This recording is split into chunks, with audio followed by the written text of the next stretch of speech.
Meeting of November 13th, if we could please start with the Pledge of Allegiance. I pledge allegiance to the flag of the United States of America and to the republic for which it stands, one nation, under God, indivisible, with liberty and justice for all. So first, we will start with public comment, and if anybody would like to come to that smaller podium over there and just speak into the mic.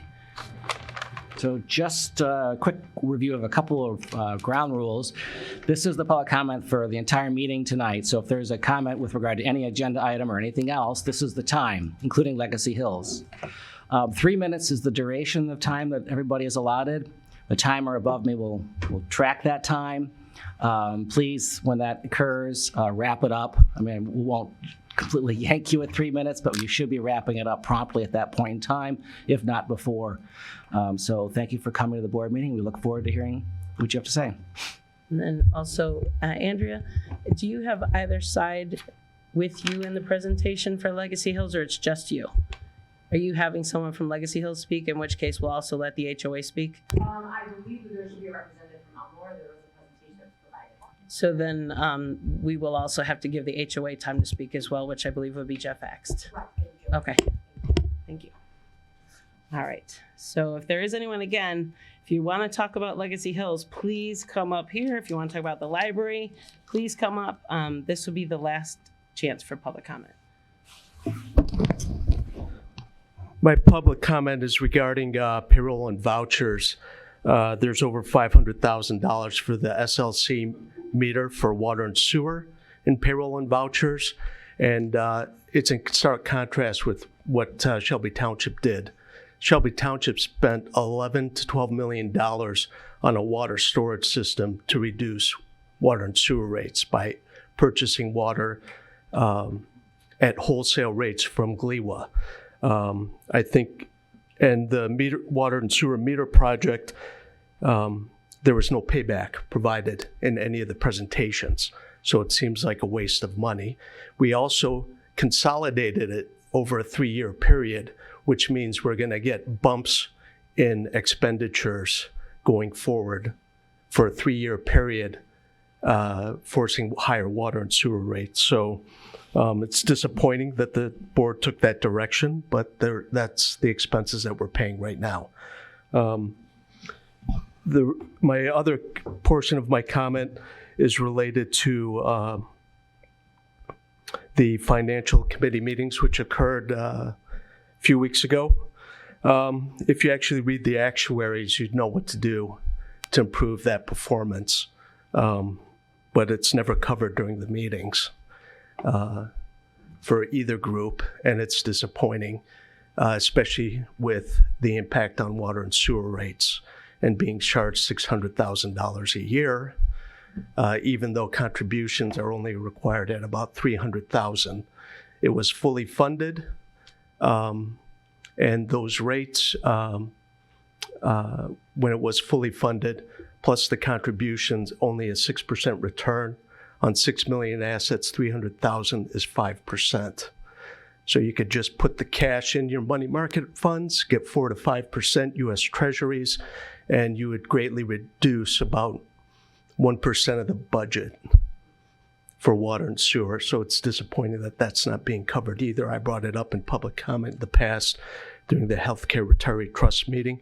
The same is true for 2 other portions, the cable studio and building inspection, which are also fully funded. It would help stabilize the fund and improve performance.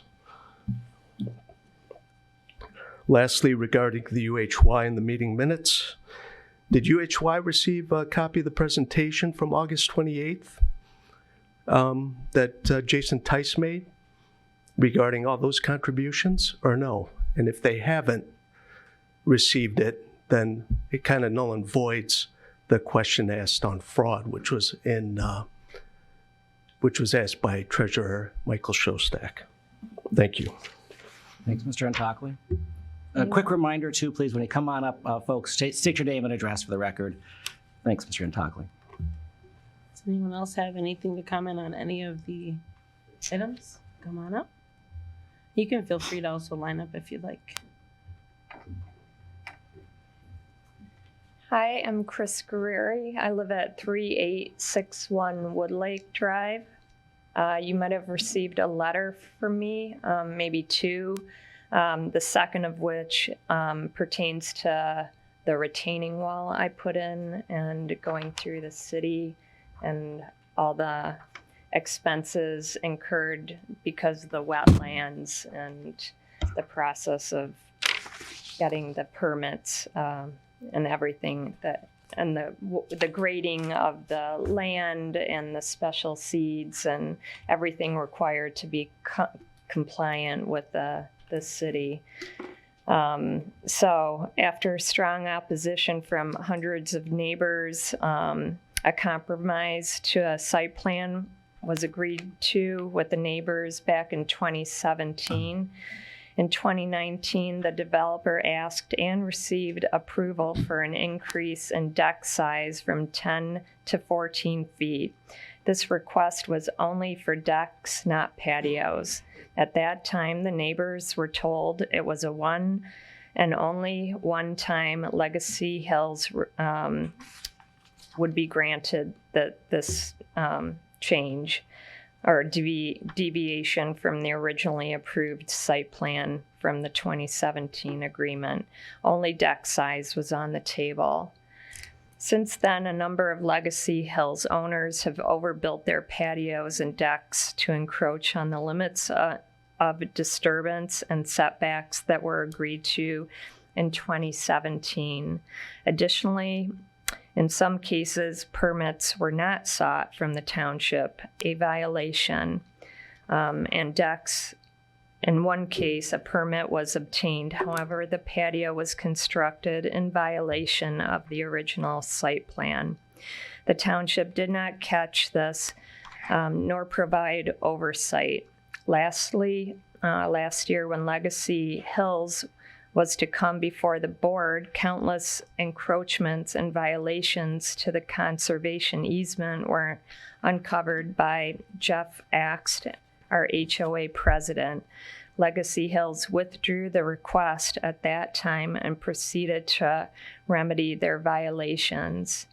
Now they're asking for yet another expansion to their site plan to include current violations from patios and decks already in violation from the 2017 site plan. They misrepresented the terminology to represent they are in compliance somehow to the original site plan. They are not. First, the 2019 deck approval was specifically for decks, not patios. Limits of disturbance is not being represented correctly, and specifically pavers and walkways are not being included in the Legacy Hills calculations. So thank you very much for considering it, and I hope you do not approve the request. Thank you.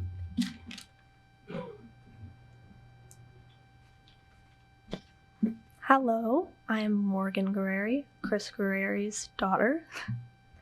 So I just have a few comments to piggyback off of my mother. Firstly, it is not fair for our own subdivision residents to be required to follow township policy and request permission and permits before building begins, and now the entire Legacy Hills development is now allowed to keep their violations and allow others to violate the original agreement in the future without consequences. Fairness dictates there should be consequences for their violations. The Legacy Hills should be rewarded for their lack of respect for the process. The request should be denied and the violations should be removed, and all buildings should follow the original site plan agreed to in 2017. They were already approved for the larger decks in 2019, and that should be enough. The original development was to be first developed under open space preservation plan.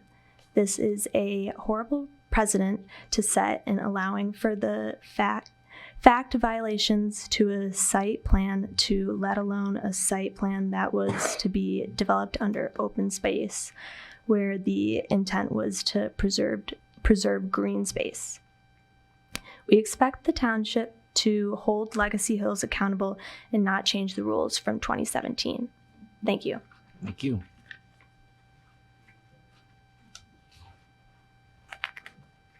Good evening. Thank you for your time. Barbara Nixon, 3845 Woodlake Drive. I live next to Chris.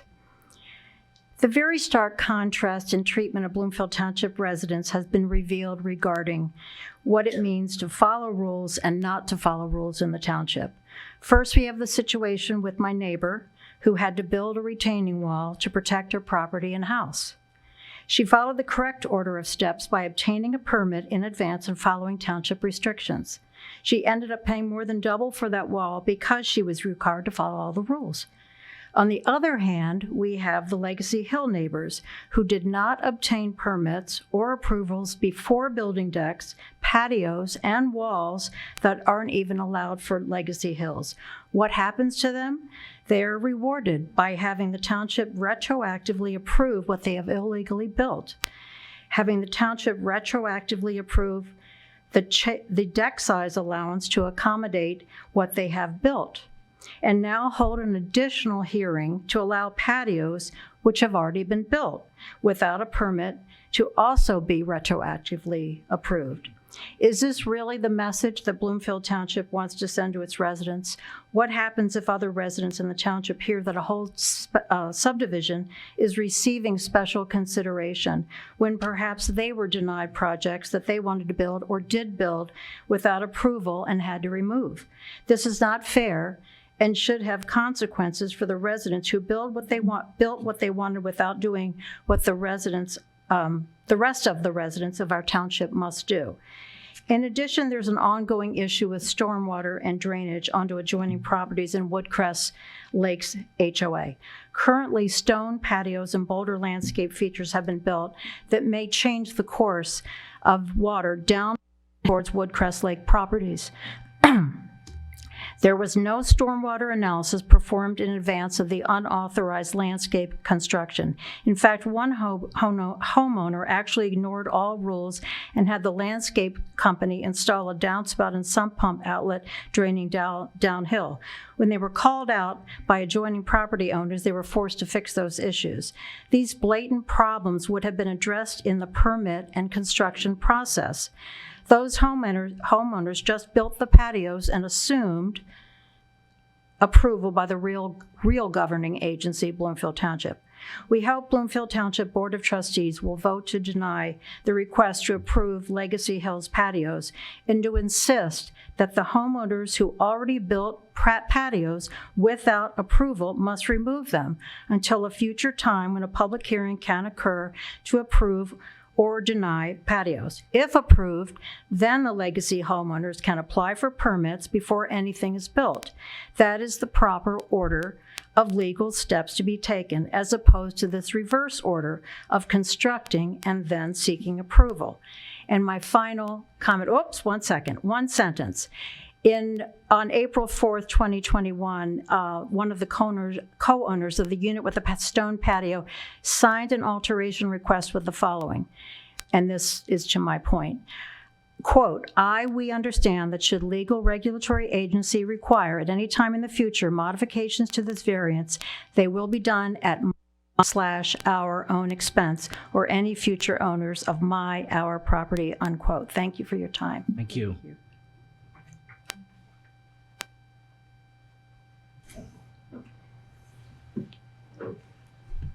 Good evening. John Hinkey, 251 Merrill Street, Suite 212, Birmingham, Michigan. I'm the attorney on behalf of Tricia and Glenn Young, who reside at 3905 Legacy Hills, the proposed lot 16 in your site plan with respect to the at-grade patio. My clients who sort of got the ball rolling on this when they did come to the township and ask for a permit to construct the patio. It was after that, as the trustees now know from the submittals that had been exchanged with the township for the last year and a half, that there was the glitch in the site plan that has raised the issue before you tonight. My particular clients meet all the setback requirements, do not go into the limits of disturbance. It's specifically called out in Ms. Voelker's report to you this evening, both at pages 2 and 4, section B.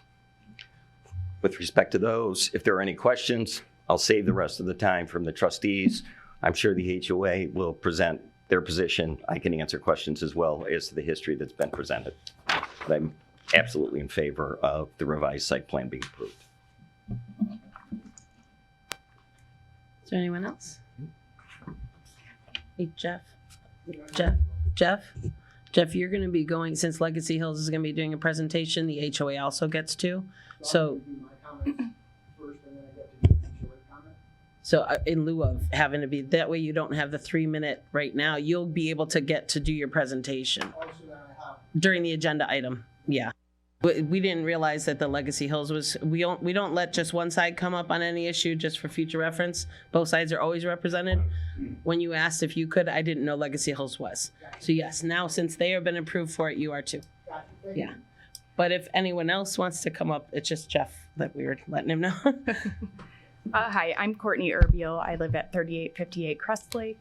I'm the home that most immediately is impacted by the Legacy Hills development. I don't come here to make enemies with any of my neighbors. I like people, and I want to be just as neighborly to you guys as you are to me. And so that's not my purpose here, but I do consider myself to be a steward of the environment. And that's been a big part of what my husband and I have been doing in planting native plants and rain gardens and removing invasive species from our property. So my concern here is just anything that changes the landscape and changes the environment or brings on change to the environment is detrimental. And so when I see that there may be more impervious surface just blanketly approved without any consideration for what the actual structures are, what they're made of, what other things may impact the rest of the area, I'm very worried about the site plan just being approved, knowing it's just based on dimensions. I've been experiencing water issues in my property. We have a drainage ditch that we used to be able to cut the grass in, and now we had to plant the rain garden to try to slow the water because we've broken 2 lawnmowers trying to cut the grass there. It stays perpetually wet, and it has been since that development went in. Whether or not it was from the development, I cannot say, but we have seen that correlation. We've also noticed water comes down Squirrel Road in the winter from the melt from the snow and ice is over, which is very dangerous. So whatever studies were done previous to this being approved, somehow something was wrong because there is a tremendous amount of water. I don't know how many of you live in that area, but you would see it if you drive that way. Trying to think if there was anything else I wanted to talk about. The wetlands were the other part of my concern. So there are several wetlands behind my house, and we have noticed a lot more buckthorn growing in that area from the light that has come in. To my point about just negative impacts that we've been seeing, there's nothing we can do at this point, but if there is any way to mitigate what's happening back there, now that it's happening, that would be helpful as well. Like I said, I don't want to make any enemies, but I just want you guys to understand where I'm coming from and what I'm seeing and why it just disappoints me. And so I don't want to see anything else continue to get approved. So thank you. Thank you. David Erbiel, 3858 Crest Lake. I've never met any of the homeowners from Legacy Hills from the development, and I don't wish to pick a fight either. I don't want to be a jerk to any of my neighbors, but I cannot offer support for the approval of a new site plan that disregards previous agreements from the original approved site plan in 2016. Changing the previously approved site plan lines on paper based on the as-built conditions for me does not excuse a blatant disregard for typical approval processes with expectations of an after-the-fact approval. Because in my book, that throws out the rules of fairness straight out the door. So I cannot offer support. Thank you. Thank you.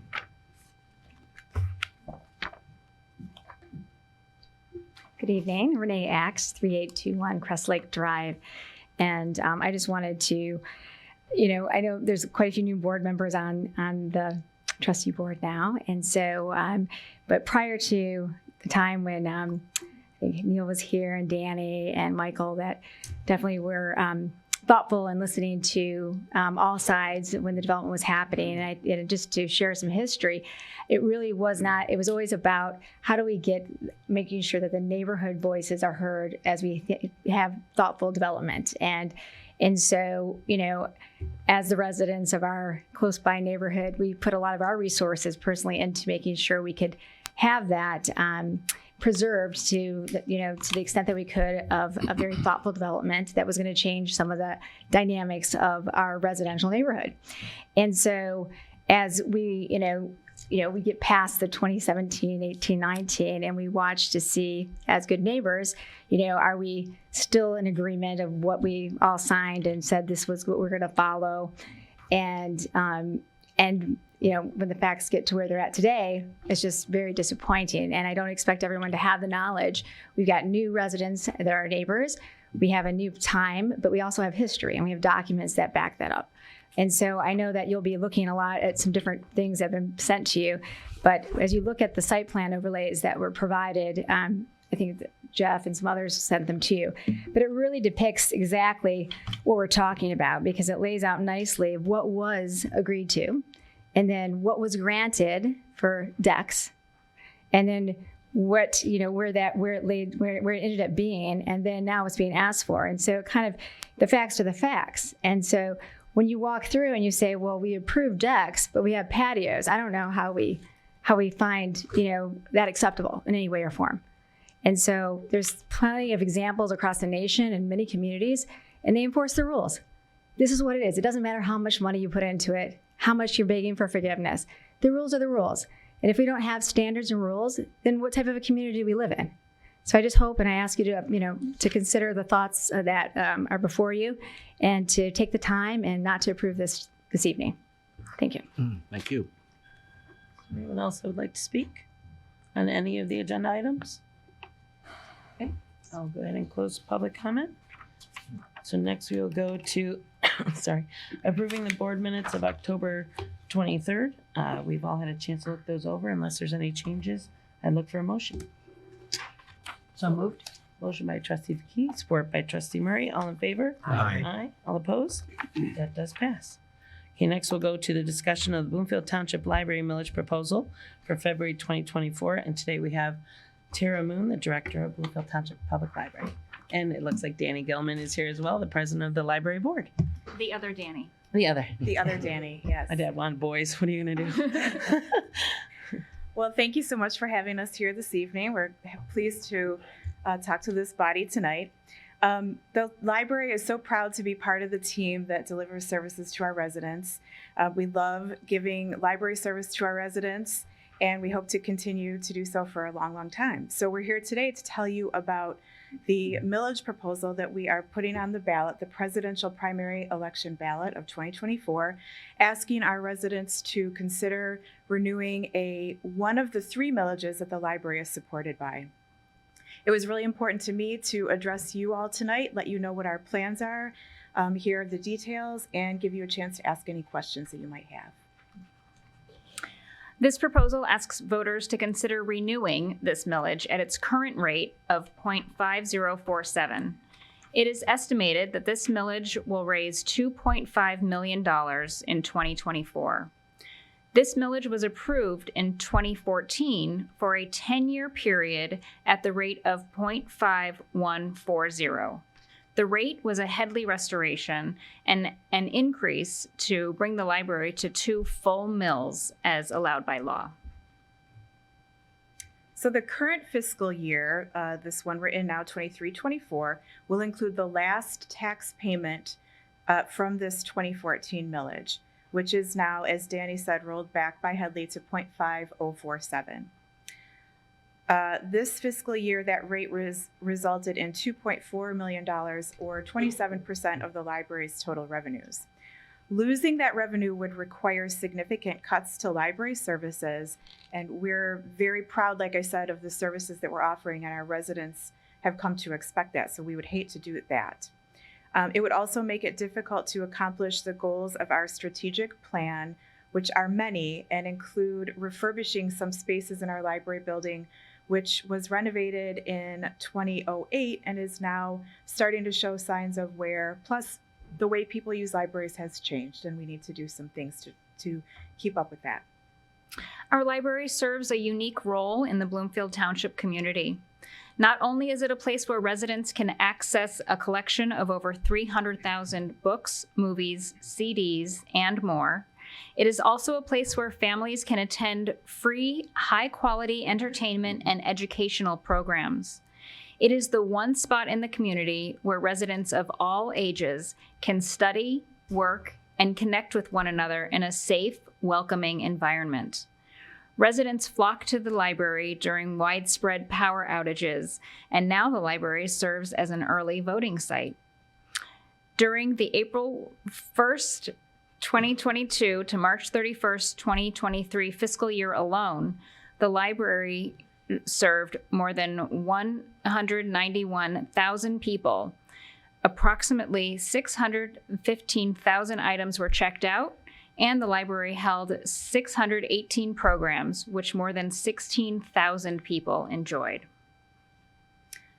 So that is our plan right now. Again, we're asking the residents to consider renewing one of the 3 millages at the same rate, no increase, so their tax bill would not change. In fact, the 20-year bonds that were sold to improve the library in 2008 will expire this year, and so residents' tax bill in terms of the library will go down no matter what. So we have submitted all the paperwork to the county, and we wonder if you have any questions for us. Might be for Martin. Does this go on the primary one or in the November? This will be on the February 27th election, which is the presidential primary, and other items that are addressed like this. So one thing I want to mention too, by the way, is Dani mentioned the early voting site, and I want to thank the library for its not just willingness and cooperation to host it, but their eagerly seeking the opportunity to serve our community in this new way. We held early voting there this past election, and it went wonderfully and smoothly. And thanks to all the staff that helped set it up and keep it secure and get us access on a timely basis. It was really wonderful, and we look forward to hosting that same site all of next year as well. We look forward to it too. That's right. Especially for those that can't go on that day, it still gives you the feeling of putting it through the machine. You know it's in. And You get the sticker. You get the sticker. Anyone have any questions? I'll just add thank you for all of your work. In Bloomfield, we unfortunately don't have any parks, and I know that the library serves as a community center for us, and I appreciate all the work that you do, and I'm a huge supporter of the library. Well, thank you. It's definitely a benefit to me during my study times with my master's, so I appreciate it. Good. Well, and the programs that you offer, they're so very diverse, so thank you very much for all you do. Good. Thank you. Well, we want to keep the party going. Yeah, Mhm. that's right. I see some other staff out there as well, so good to see some support out there. Thank you so Dani? much. Thank you so much. Oops, sorry. I wanted to say I'm a big frequent person in the library. When my kids got old enough, we started going there. I was not a library person growing up. It's a great place. It's sad that it is a refuge for power outages in our community, but it is. And I laughed when you said that because we've had to go there for a time or two. And the afternoon programs you have for kids, whether it's the Lego building or the brick builders, is great. And I actually did my early voting there as well, and it was very easy. There wasn't a line. It was a great place for residents who have different hours of working to be able to do that and still be able to vote and cast your vote. So I appreciate what you guys do, and thank you very much for coming tonight. Thank you. Thank you. Thank you. Thanks. Great, thank you. Right, next we have considering approval of a revised site plan for Legacy Hills proposed patio plan. First we have Patti will not be here with us tonight, so instead of Patti Voelker, we'll have Andrea Bibby, and then we can we'll have Andrea for our planning department, then we'll have Legacy Hills, then we'll have the HOA. Hi, good evening.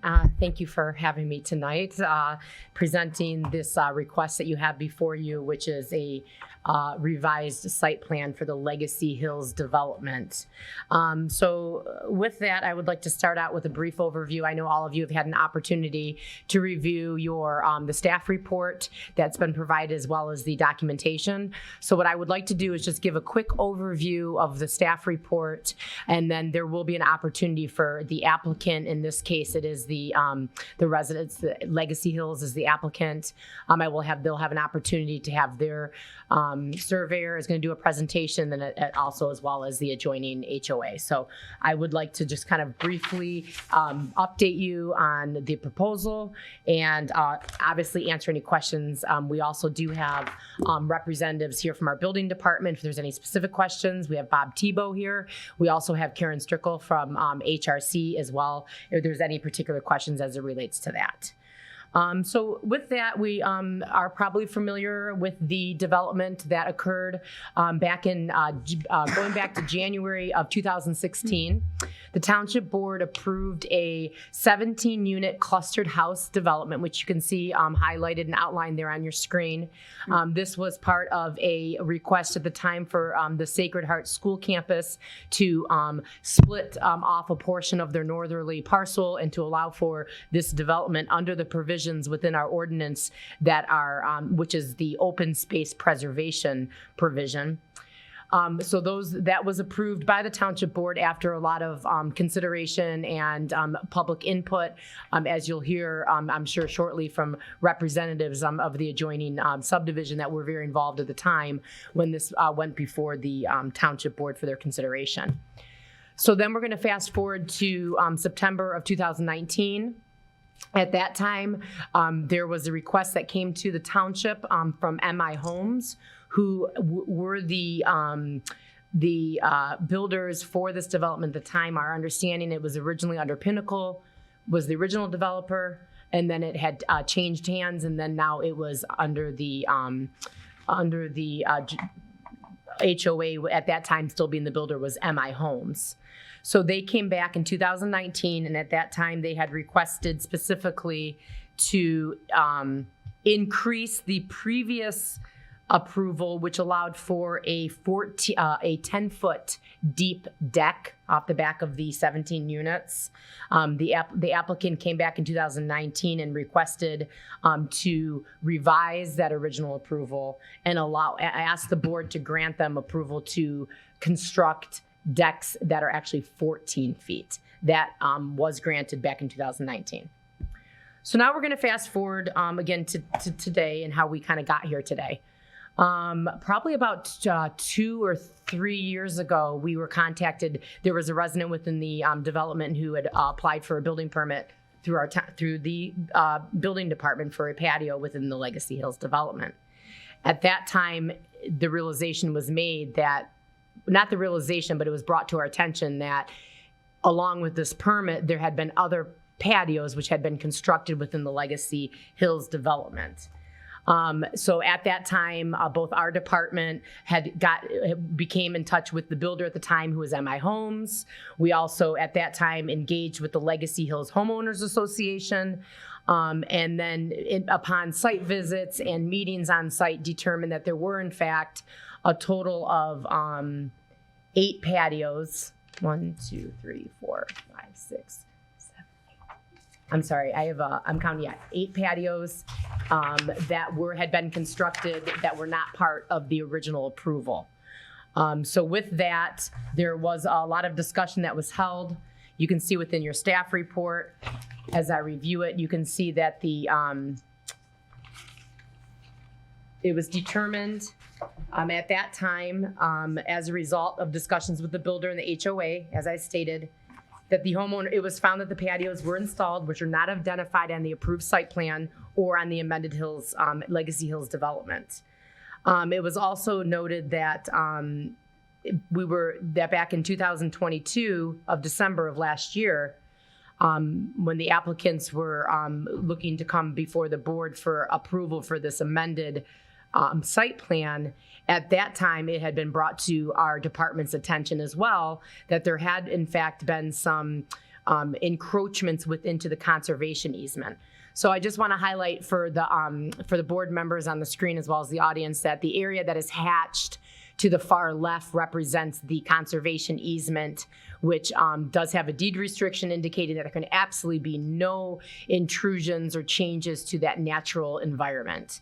However, based on the report that we got from an adjacent property owner back in December of last year, it was in fact determined that there were 3 trees that were planted within the conservation easement.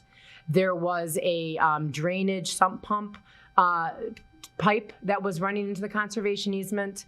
Based on that being brought to our attention, the Homeowners Association for Legacy Hills did respond, did remove those encroachments from that conservation easement.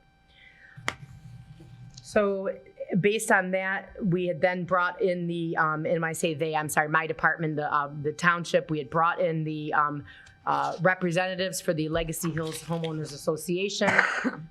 We had a discussion regarding these patios that did not had approval. In all instances, they did not have a building permit. And there was nothing that showed that there had been any previous approval from our department for these patios. So we met with the representatives from the Homeowners Association. At that time, we informed them that based on the discovery within the conservation easement, that we would require that the survey, the as-built survey, to be presented to the township. Umlor Group, who is here this evening, who did the survey for the HOA for Legacy Hills, provided that as-built, which is now the one that you have before you, which is dated June 29th of last year. Correct. So on that note, we then told them that the Legacy Hills Association, that the as-built, as provided, which you have before you, which does show the dimensions and the location of those existing patios and decks. We did have the Legacy Hills HOA did have their as-built reviewed at the insistence and requirement of the township. We did have that as-built reviewed by our engineer consulting firm, which is Hubble, Roth & Clark.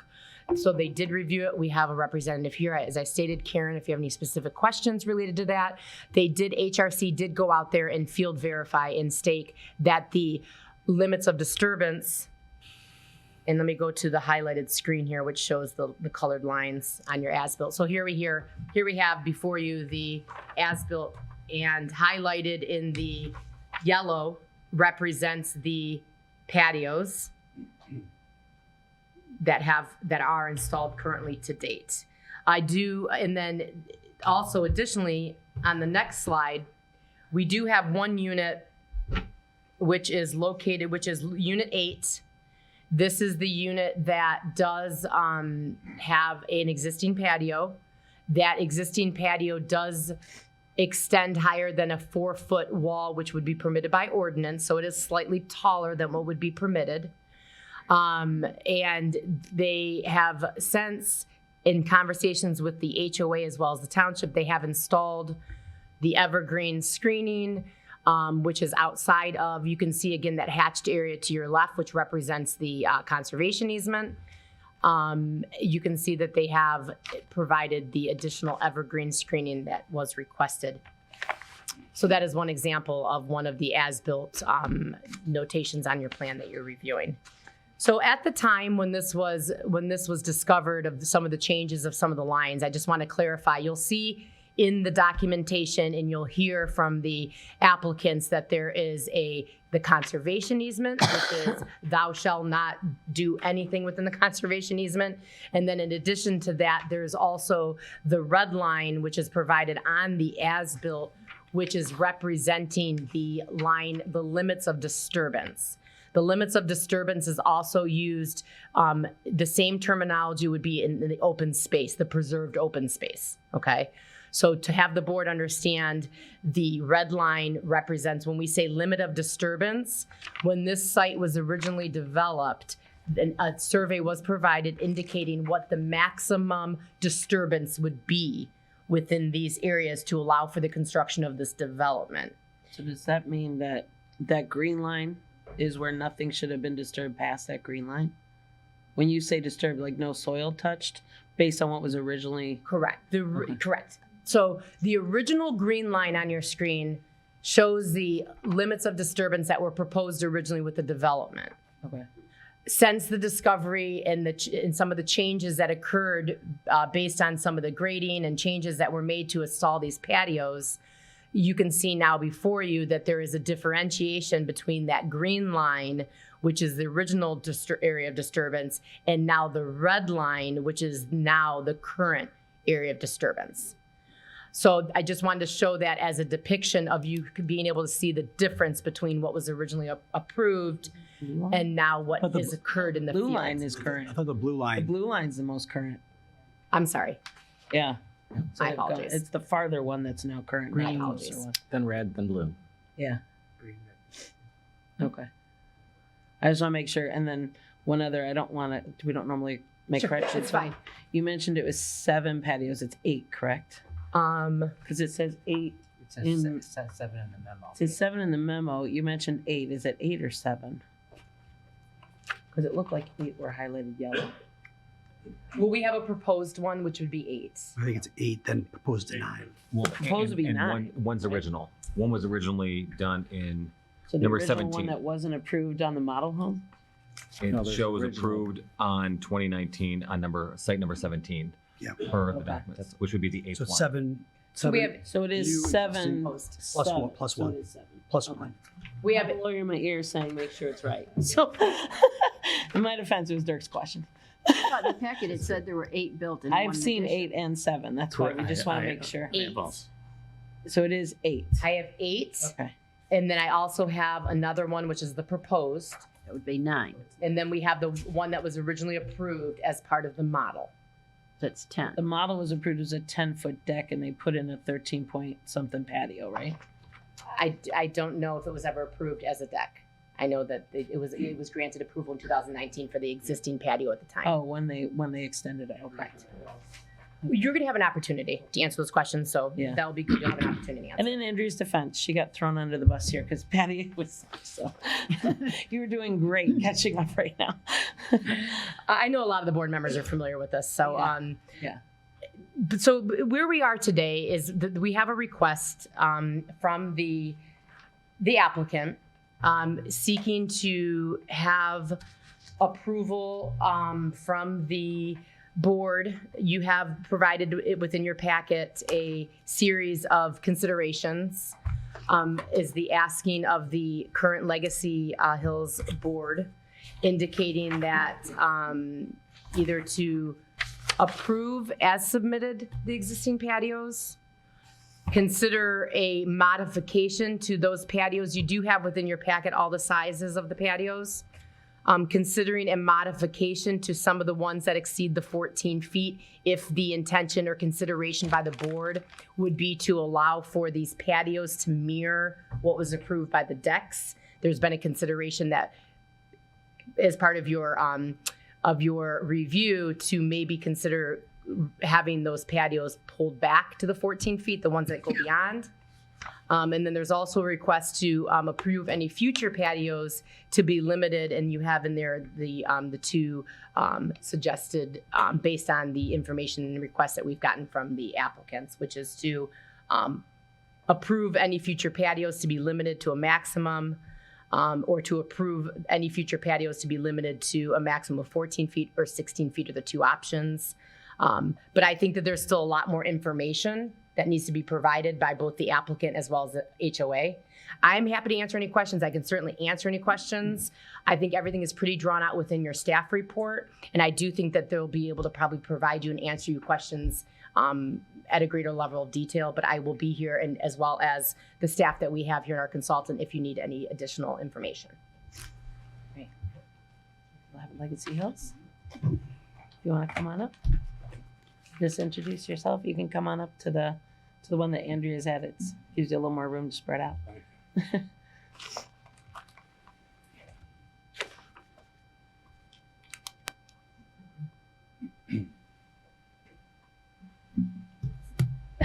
swear.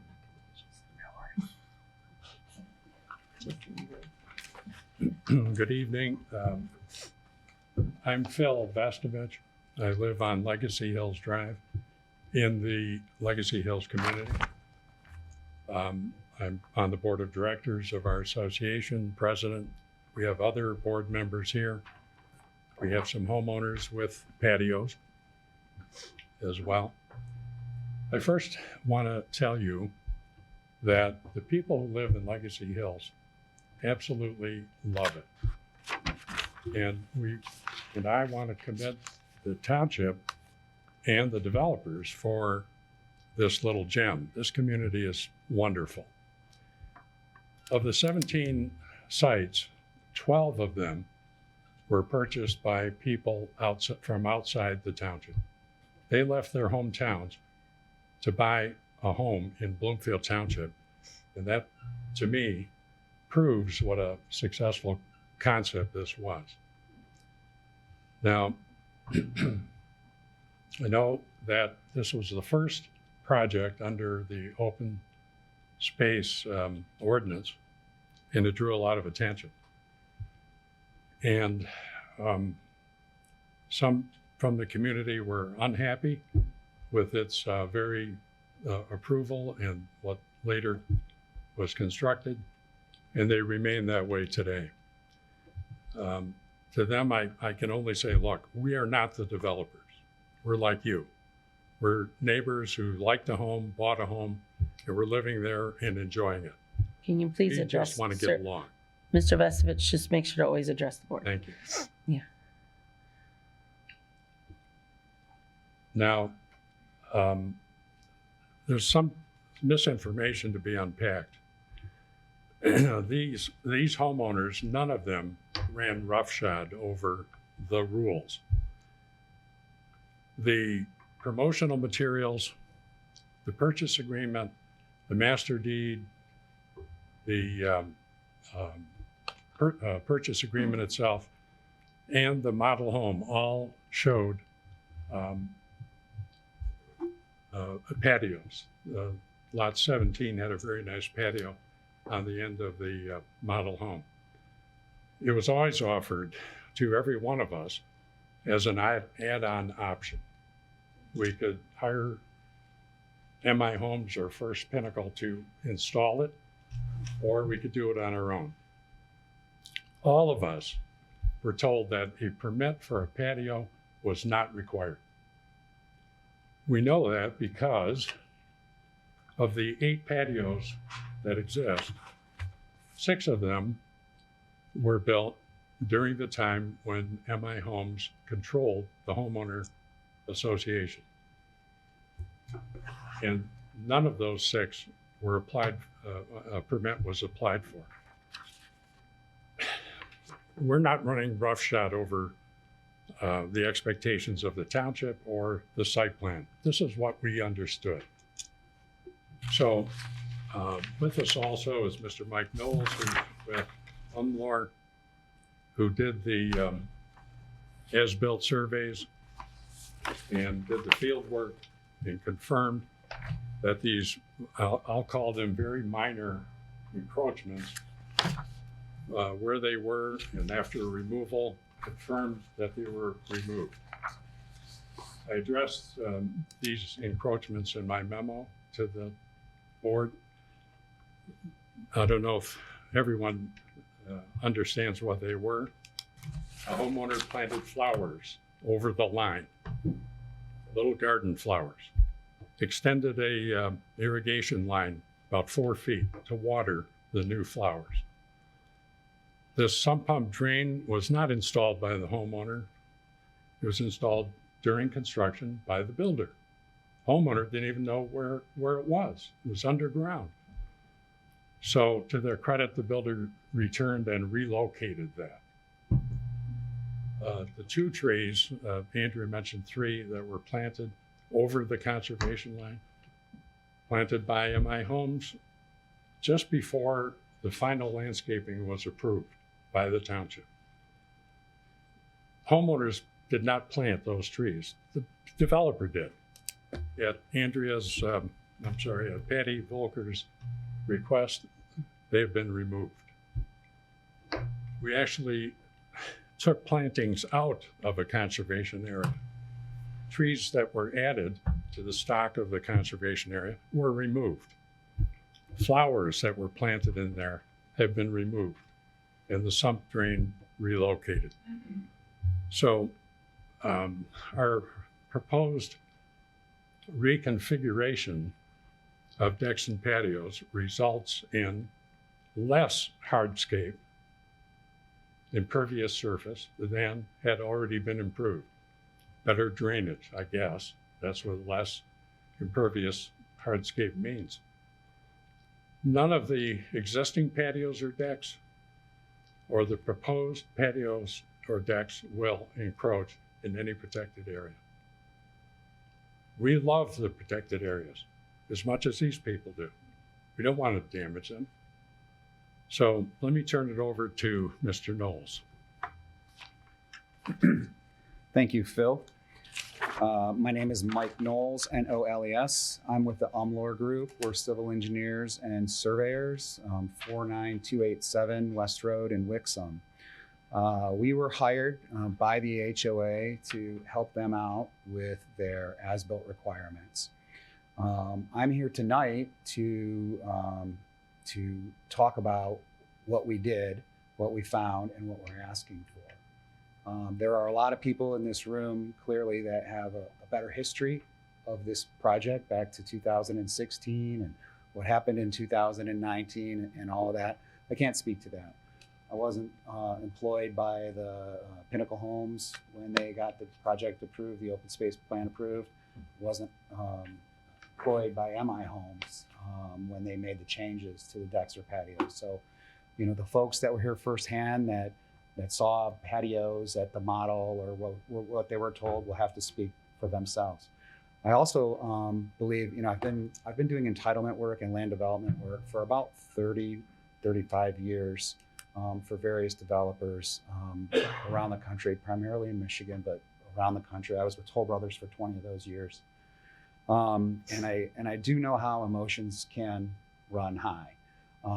One thing that I have seen here tonight is that folks are saying they don't want to be bad neighbors. They just want you to consider the facts. And that's what the Homeowners Association is asking you to do tonight as well. I don't think there are any substantial disputes on what the facts are. Definitely the original approval was not adhered to, and the revised approval was not adhered to. And I'll let everybody speak to how they arrived at that point and make those arguments on their own.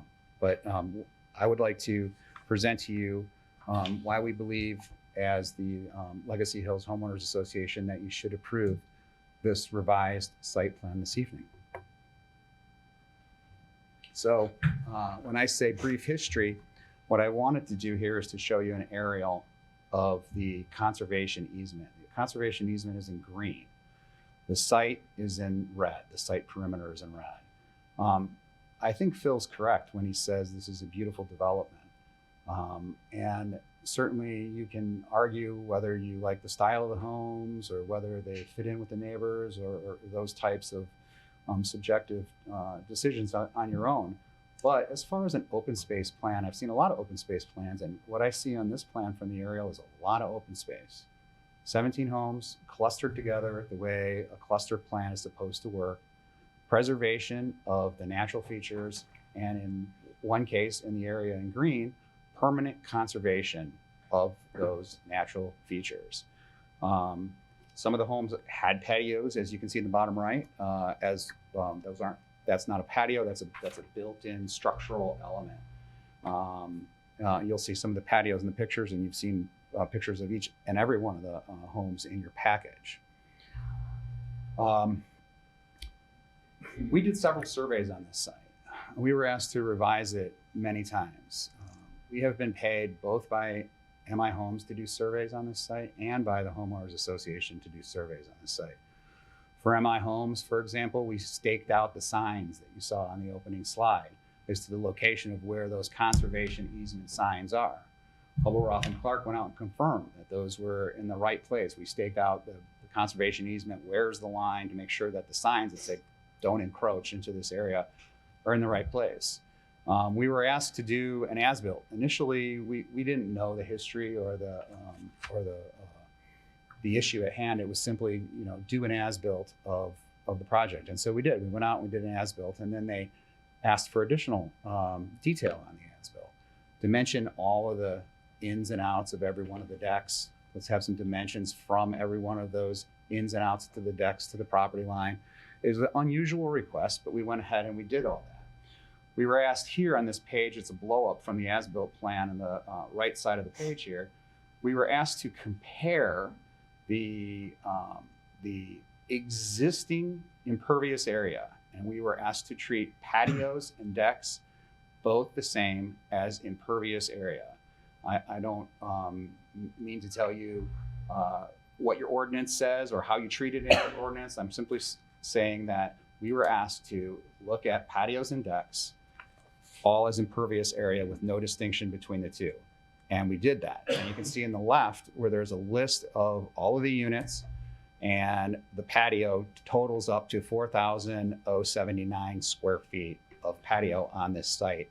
Today, with the exception of the highlighted line, line number 16, with the 723 square feet of patio proposed, that's the one unit, which you can see in the bottom right-hand corner, also highlighted with yellow around it, but they haven't built anything there.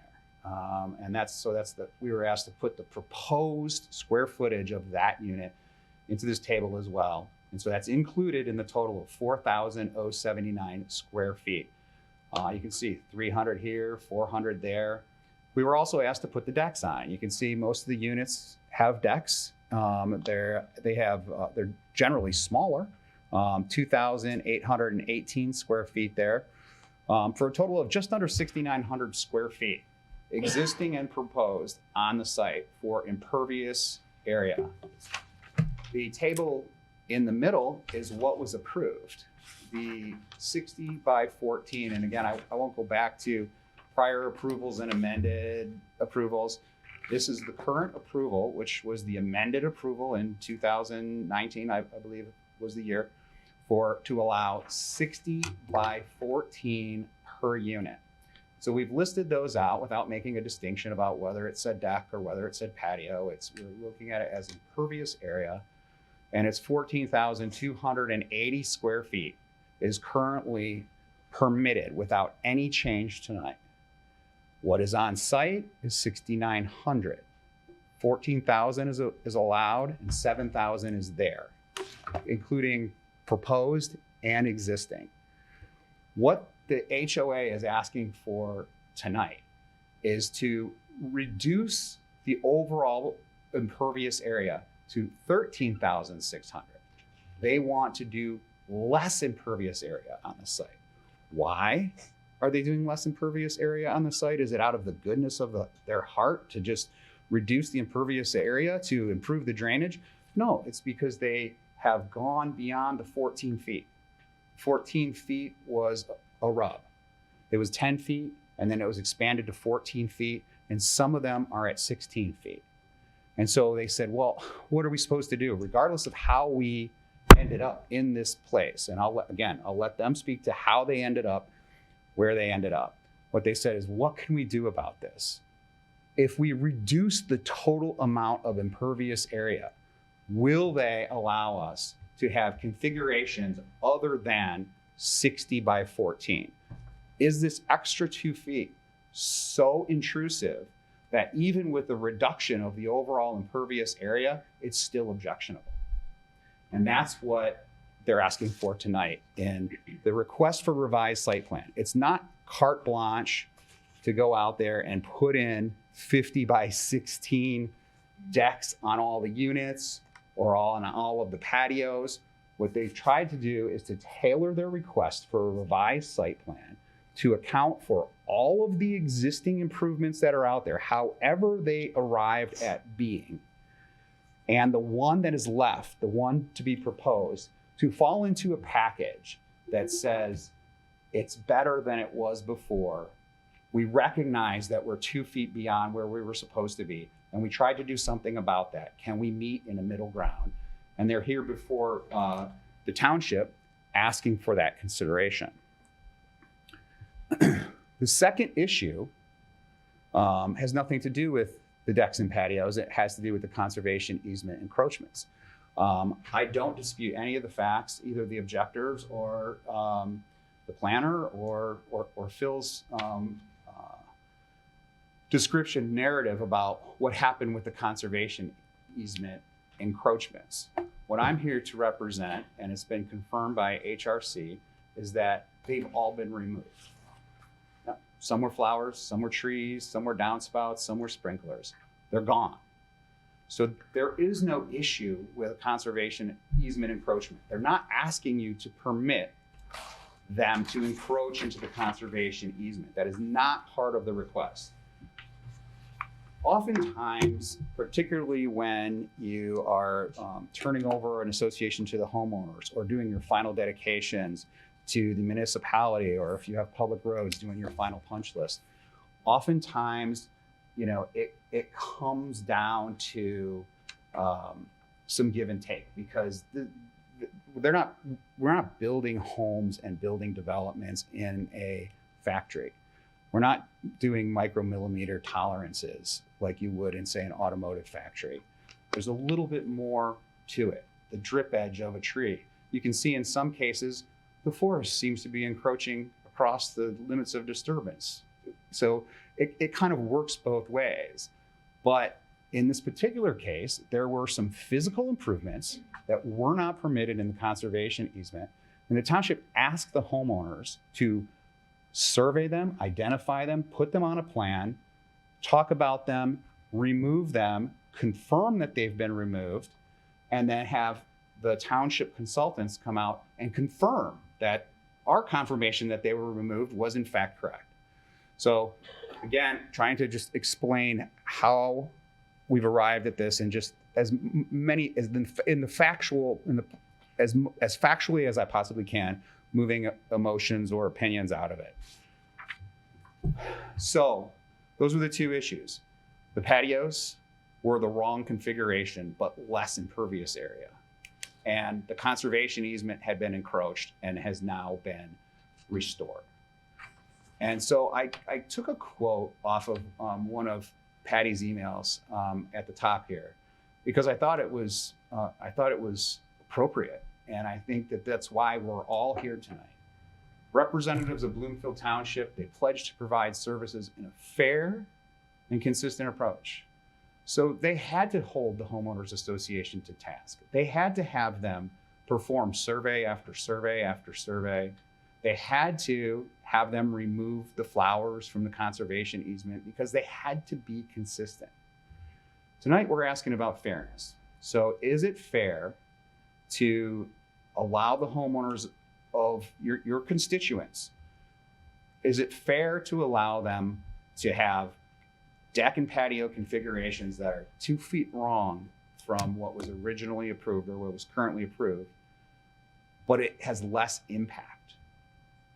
Is that a fair solution? They've taken care of all of the things that were obnoxious violations. How they got there doesn't matter. They're gone. And Hubble, Roth, and Clark reviewed this, and as it comes to drainage, drainage is a completely separate issue, but I did clip out of their summary their conclusion. And it says, based on the above comments, our office has reviewed the site and the revised plan with the limits of disturbance and agree that the updated plan accurately reflects the as-built conditions of the site. They said they agree with us. The changes to the site plan do not have a major impact on the drainage or grading from an engineering aspect. So you've had two professional engineering companies say there's less impervious area. The one hired by the HOA, that's us, the Umlar Group. The one hired by the township to be sure that that's in fact true. Both are in agreement. This is less impact on the environment, less impervious area. So tonight, your question is, should you allow it? You've been given options in your package as to if you agree, if you partially agree. Many motions are before you to be able to consider what is fair and consistent. And that is for the board's discretion to decide. So I thank you for listening patiently, and I'm here to answer any questions that I can. Thank you. Well, if stay close, because what we do is we have everyone kind of talk. So Mr. X will go next, and then the board will ask questions of Andrea, yourselves, and Jeff.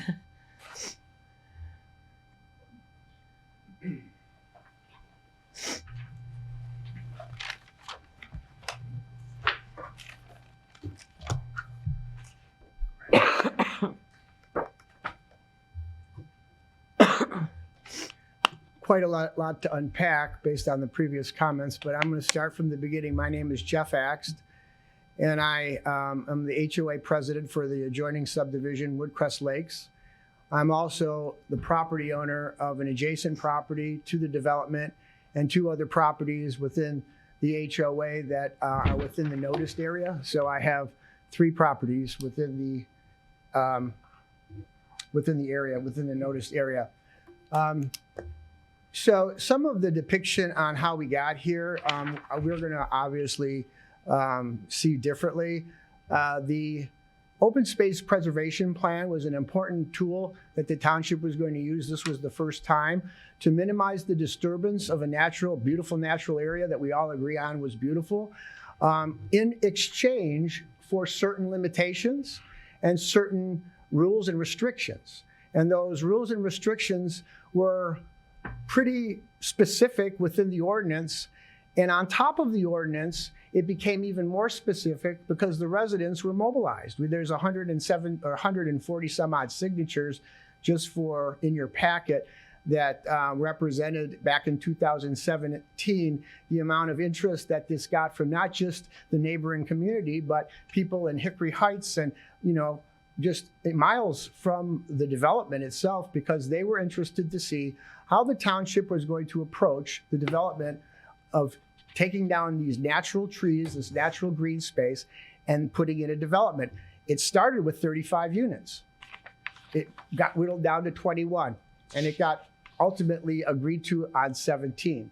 And within 17 units, there were specific conditions that were to be met. And those negotiations cost me personally over $100,000. It cost the time and the effort of many of in the neighborhood that I represent. And we exchanged, it was a true negotiation. We exchanged every inch of green space for every other agreement for density. And in return, the impervious surface, these terms get thrown around, but impervious surface is a separate issue, which impacts drainage, and we have a drainage problem. There's decks, which are not patios. Patios are not decks.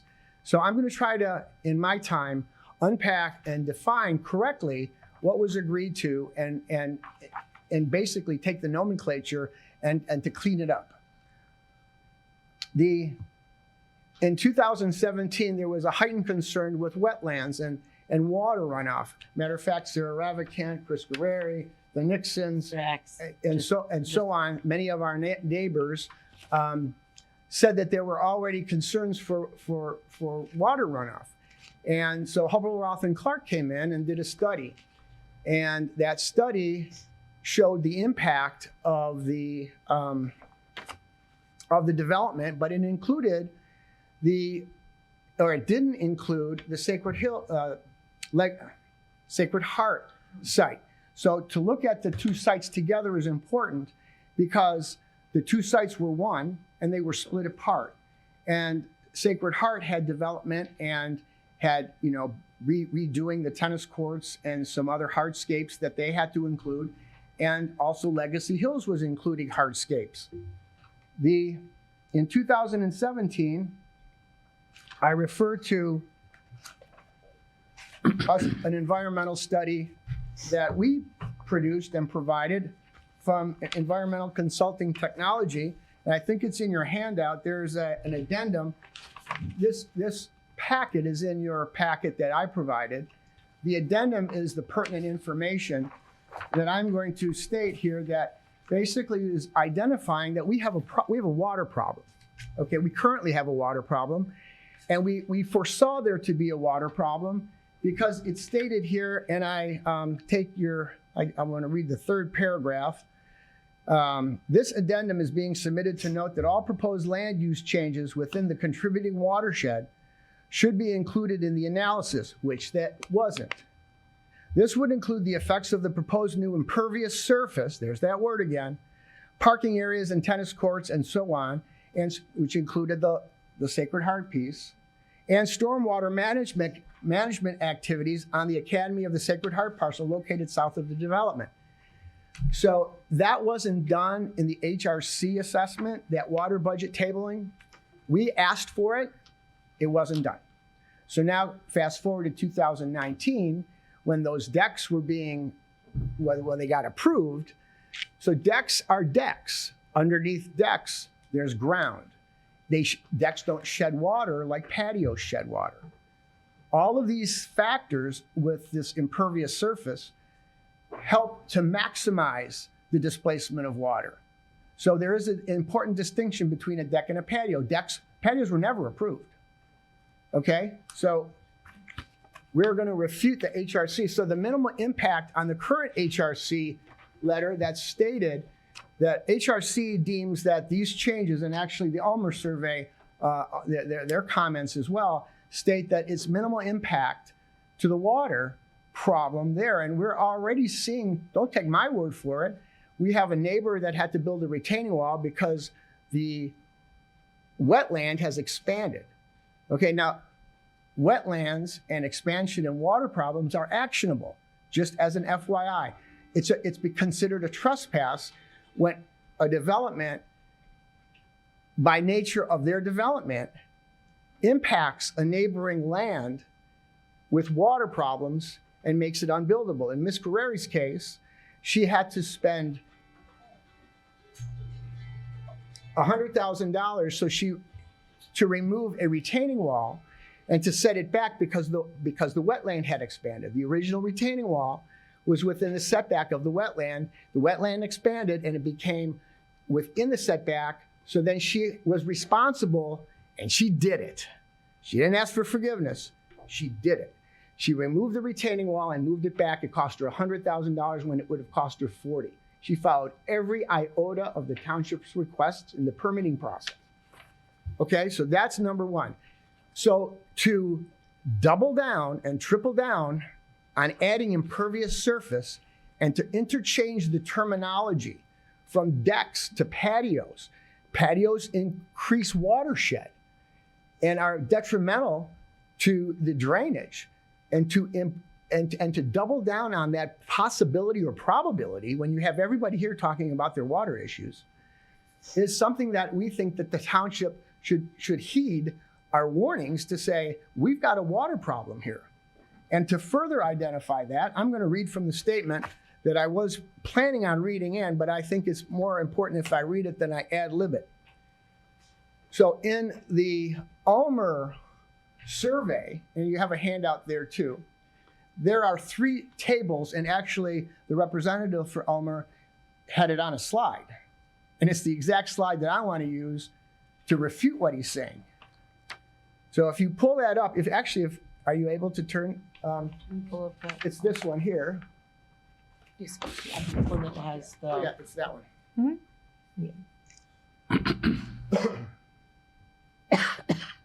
Oh, he's controlling that. You got it right there. There's 2 back. There you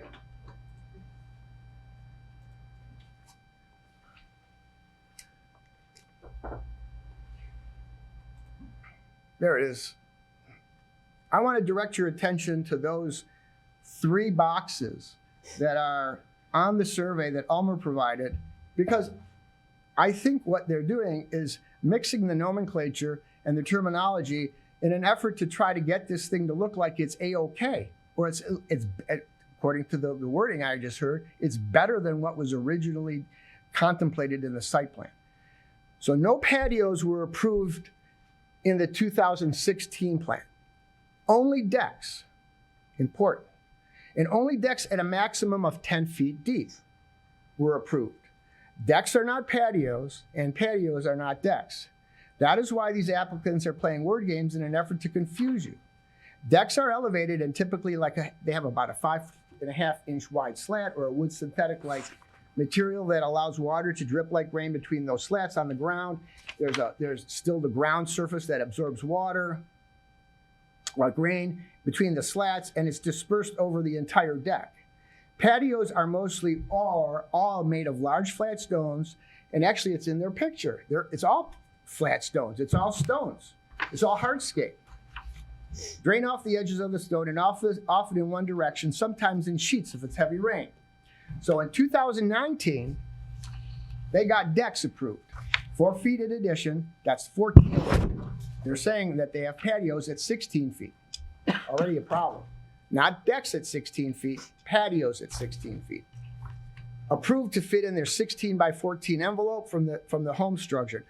That is an important thing to remember. Decks only up to 60 feet wide and no more than 14 feet from the home. And let's face it, no one expected that all the homes would have decks that were 60 by 14, but they are using the 16 by 14 foot dimension to claim that what really got approved in 19 was 14,280 square feet. It's in their chart of impervious surface. So you see what I'm saying? Let me back up. Decks were approved, 60 by 14 decks. And now they're claiming that the 16 by 14 or the 14,280 was approved as impervious surface. I'll answer the question, but it's a sleight of hand. Not just decks, but patios and decks, everything, it's impervious. Okay? That's not what was approved. So it was decks at 14 by 60. That was what was approved, not 14,280 of impervious surface.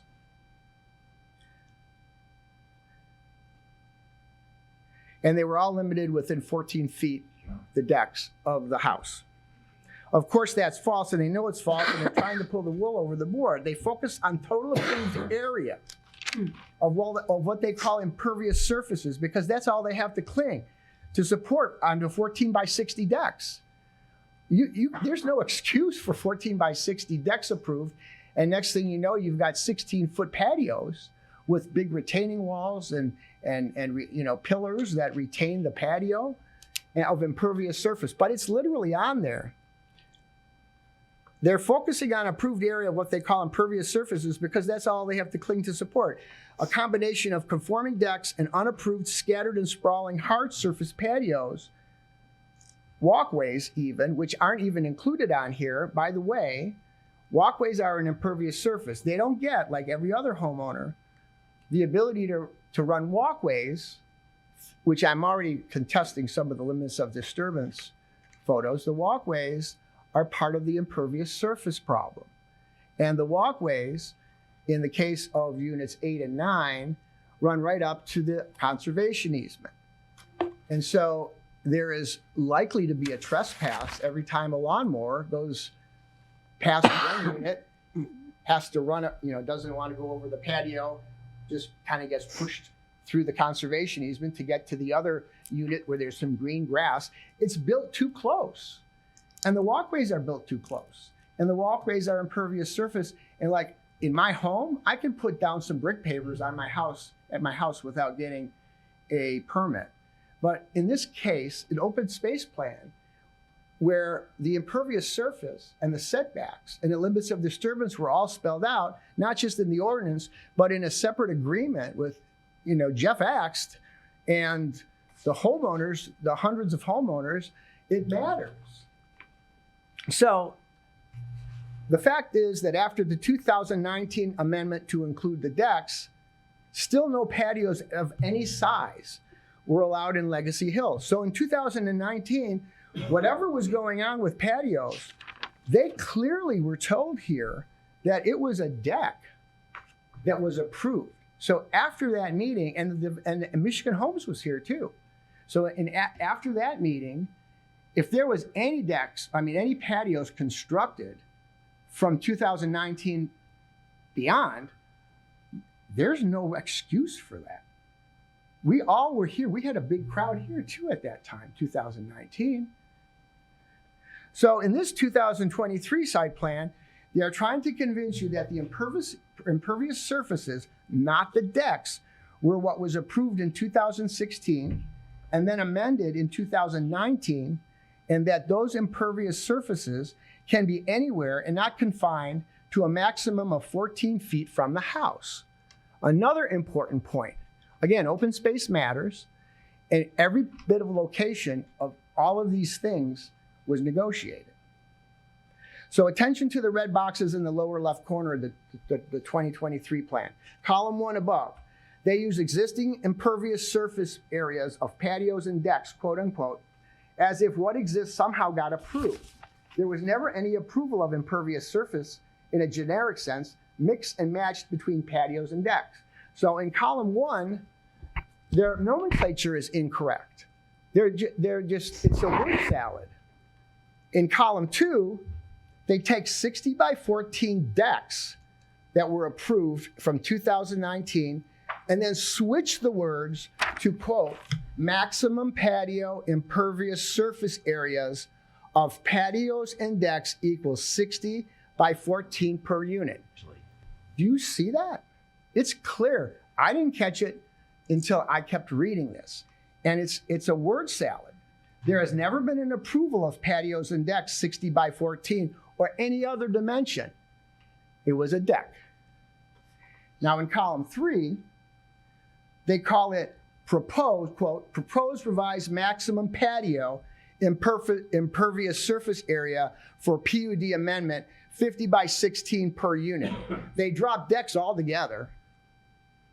And now they simply refer to patio impervious surface. Now they're combining it all together. And then so what happened to the decks? Where does 50 by 16 come from? By their own drawing, the existing patios are more than 16 feet from the structures. Do the large limestone walking paths count too?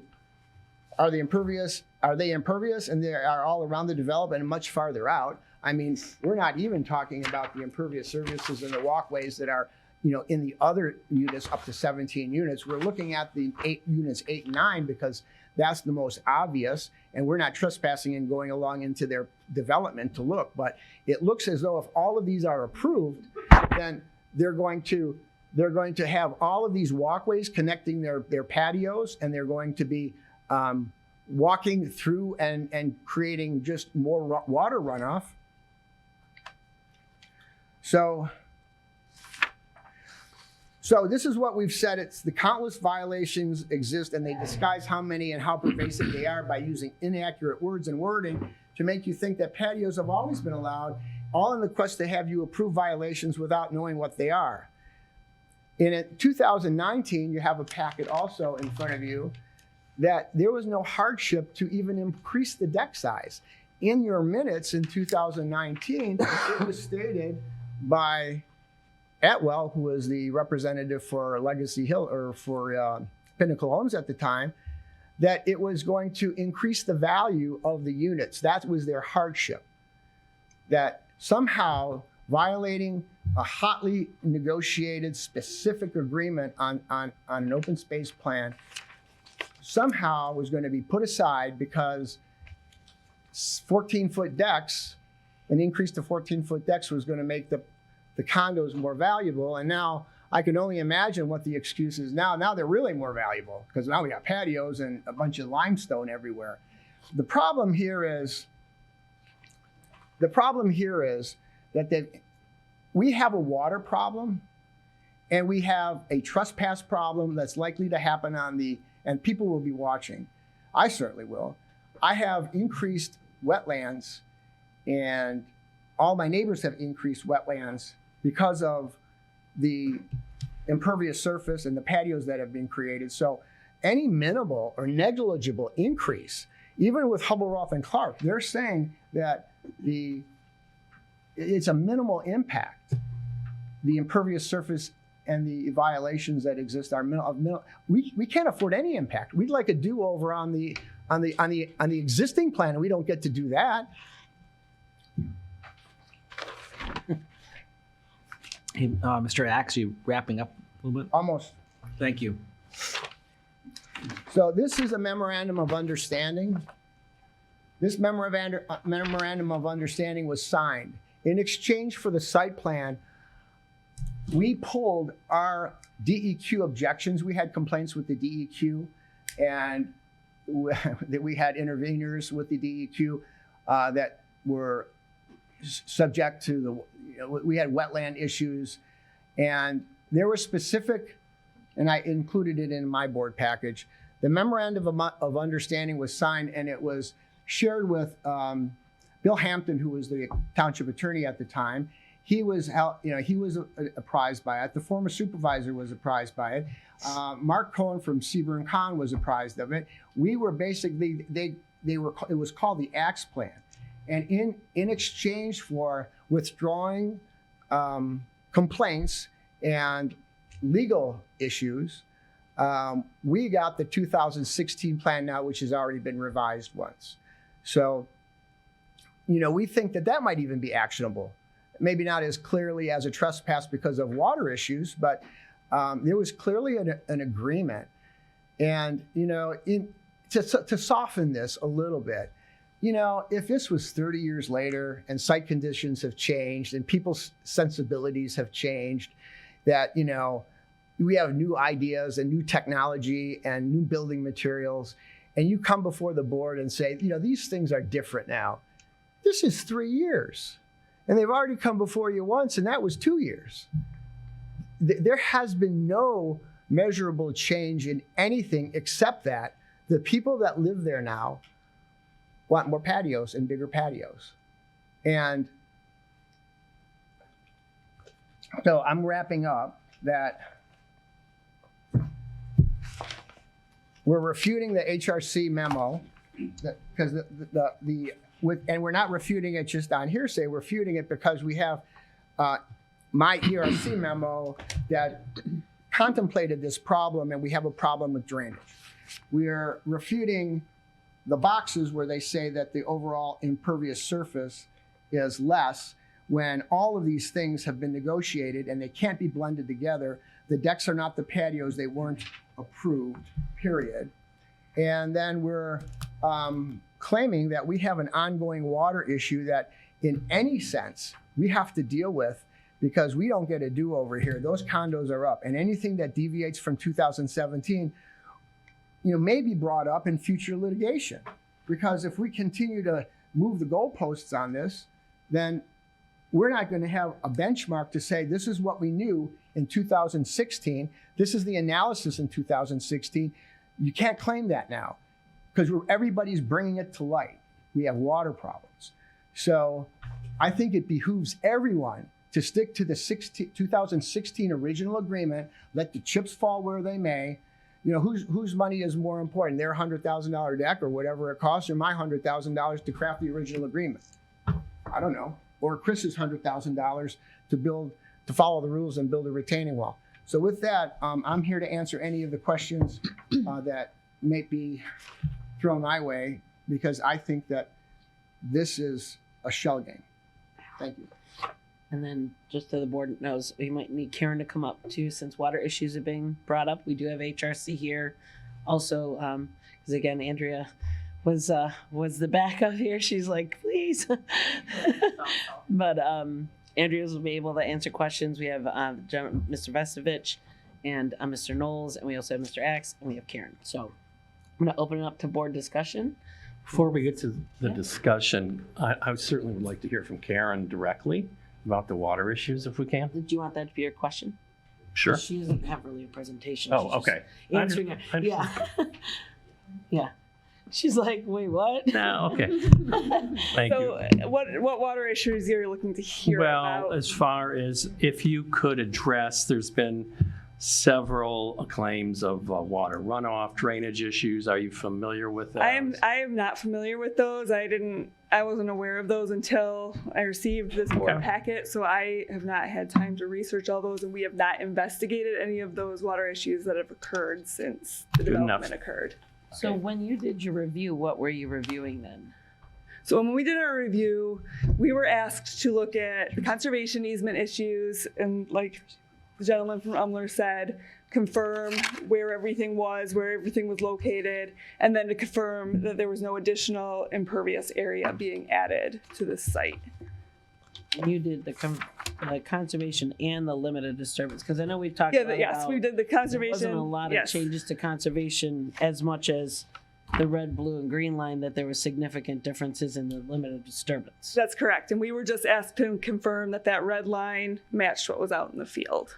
So in the memo dated August 24th that you sent us, under the summary that the gentleman took a screenshot of, it said the changes to the site plan do not have a major impact on the drainage or grading from an engineering aspect. What is that? That means that changing the size of the impervious area doesn't impact things further. Again, I was not aware that since the development went in, there have been drainage issues. We have not been asked to look at any of that. Can we ask, have you in the building department seen, for example, Andrea, are you familiar at all with the fact that the one resident had to get a new retaining wall and then was told because the wetlands had expanded that their retaining wall had to be moved? Are you familiar with any of that? So we don't have any information indicating that the wetlands have expanded. What we do utilize is we utilize just for visual appearance. We looked back on our aerials that we have that predated the development, and the size of the wetlands on our aerials that we get from Oakland County appear to be the same as they were pre-construction. So I can share that with you as well if you want to take a look at those aerials. We do have information regarding the retaining wall. We did have somebody in our department, actually it was Chris Fox, our building official, did respond that there was a permit application. Everything at that time was the replacement of they were proposing to replace an existing retaining wall in the same location.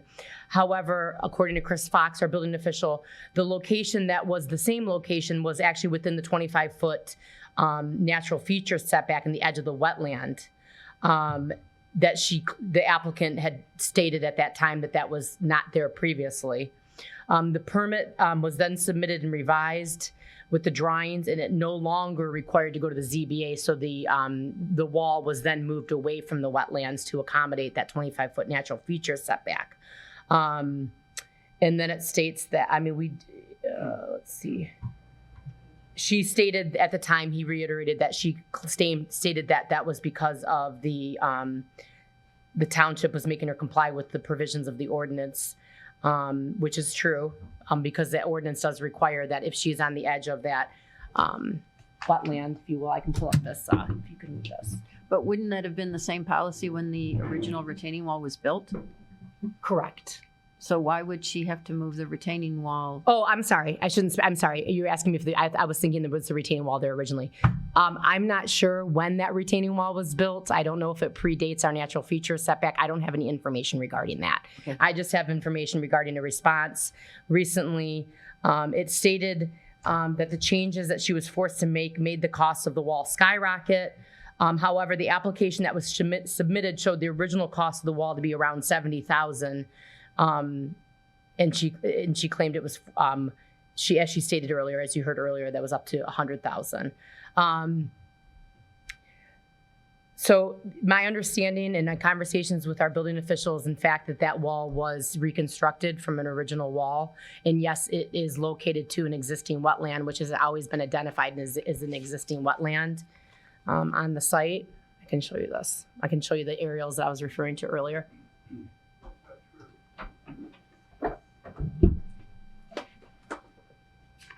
So let's say that she didn't come to you and just went ahead and put it in, which maybe the person before did. Sounds like if we don't have a permit for that previous one, if it was in like a limit of disturbance or in a wetland, do we normally make them take it out? If we found something that was had existing that didn't comply, that would be considered an existing nonconformity. Even if it's in a wetland. We wouldn't retroactively go in there and make them remove it, no. So if a neighbor found out that a neighbor put something in a wetland, we don't? Because I thought you meant, I'm sorry, okay, so let's yes, say that as of she now, went ahead correct. and put one in, and her neighbor calls on her, because although we only have 3 ordinance officers, we have like 45,000 volunteers. So we get a lot of calls. from neighbor to neighbor. So if she were to have just done it, put it in the wetland, if her neighbor called, what would have happened to her? There would have been an ordinance violation that would have been issued. There would have been any direction for her to limit any of her local remedy, which in that case would be to seek a variance from the Zoning Board of Appeals to allow for, yes, that does happen where we do find violations in the field. And then we would then offer if there's any local remedy for them to seek a variance, and they would have the ability to go through and seek that variance. So that would be the course of action that would typically follow any non-compliance in the field. So I just wanted to show the location of the existing wetlands. This is from the, so this is the wetlands as shown back in 2015, and we're also located on the original plan, which is located here. I believe the resident with the retaining wall is located here. Correct. So this is the wetland, as well as there was another wetland located here. You can't see it as well because it's underneath that elevation. And then moving on to 2017, you can see that the wetlands are still in the same location. And then comparatively, you can see 2020, there appears to still be 2 contour lines that extend before you get to that property line. So we have not done an analysis of any changes of the wetlands. We did reach out to our staff engineer, Angela Heisinger, and she did provide a response in regards to the wetlands, which I can certainly share with the board. Can you show the difference between the first and the second one again? Before and after construction started. Because that's even before. So that's the second one. What was the first one you had beforehand? And you have to keep in mind our aerials sometimes, the colors and the gradings change based on the different years. So this one it is darker, but here's the wetlands here. Yeah. So it probably looks pretty. Well, has there been anything looked at, like in terms of these water issues? I walked the property today, and Courtney, the neighbor that lives directly behind, has expressed that a couple things that I found interesting, and correct me if any of this is incorrect or I'm misspeaking, but initially when the development was started, a line of trees, because of all the trees that were taken, and I know we have to replace trees, a line of trees were put on the back of her property to buffer from the unit that was going to be built. Then when they built it, they decided that I guess those trees were in the protected area or they weren't allowed or whatever. In part of the building, those trees were removed and never replaced. So when you stand in her backyard, you look right at the back of the one unit and that 7-foot tall unapproved retaining wall. And so they have planted, I don't know, maybe 20 trees to try and improve their view. The other issue that they explained to me was that their yard is more wet and the water in their drainage ditch now fills to the point where they can't cut the grass and it's not mowable. So Ordinance came out and told them they were in violation, and they said, well, we can't mow it because now it's wet and we damage tractors doing it. Okay, so they I'm had not to put familiar with. They had to put in a special rain garden. And I can appreciate this because when we paved our roads in my sub, when we went from the dirt to the asphalt, suddenly I couldn't mow my ditch either, and I had to build it up and do some things.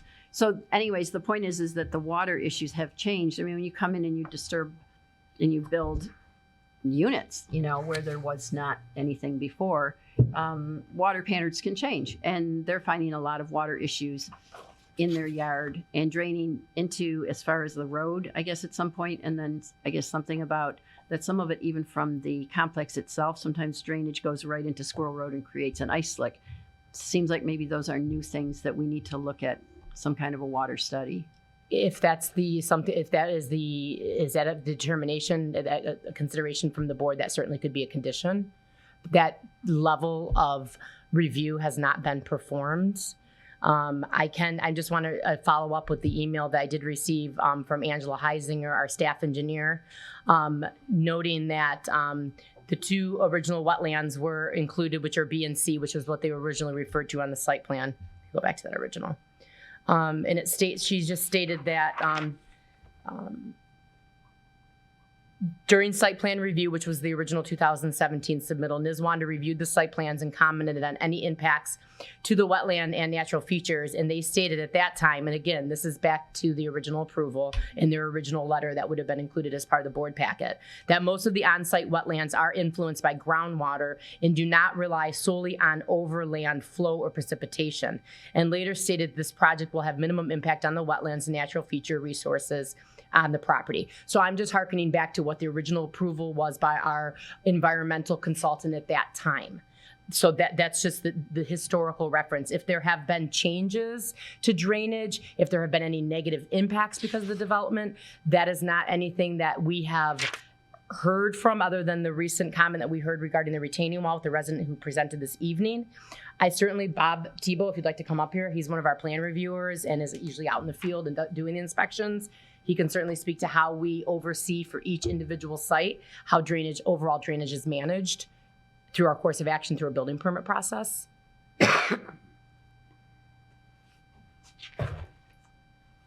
Good evening. How's everybody doing tonight? Great. Good. Thanks for being here. Yeah, in regards to drainage, right from the start, from the initial site plans that we receive, on each individual unit, we receive a site plan that shows us grades and elevations of that site plan. Once the foundation goes in, we receive a foundation cert showing us where that's located, what elevation it's sitting at to match what has been proposed. And as the site goes on, we get a final grade cert once the building project has been completed. And on that final grade cert, we again have elevations that are shot from a surveyor showing us what the elevations are and where the drainage is directed on that particular site, so that each site has to maintain their groundwater and not affect neighboring sites. Otherwise, they can't get approval. And we would deny that final grade. And we had asked earlier, I know some of us had questions of if you didn't get permits for the patios, you wouldn't have been out there looking for that, and they weren't under the original building. How would you know anything changed to check the drainage once somebody puts in a patio later? Yeah, that would, if a patio went in later, that's something that would go in after the fact. You would only know if a permit was done. Yeah, we wouldn't know that without having a permit. Dani?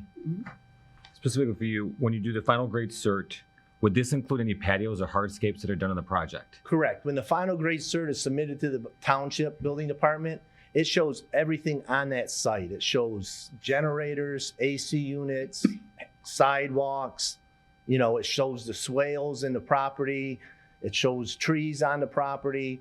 Everything on that site at that time of inspection is shown on that site.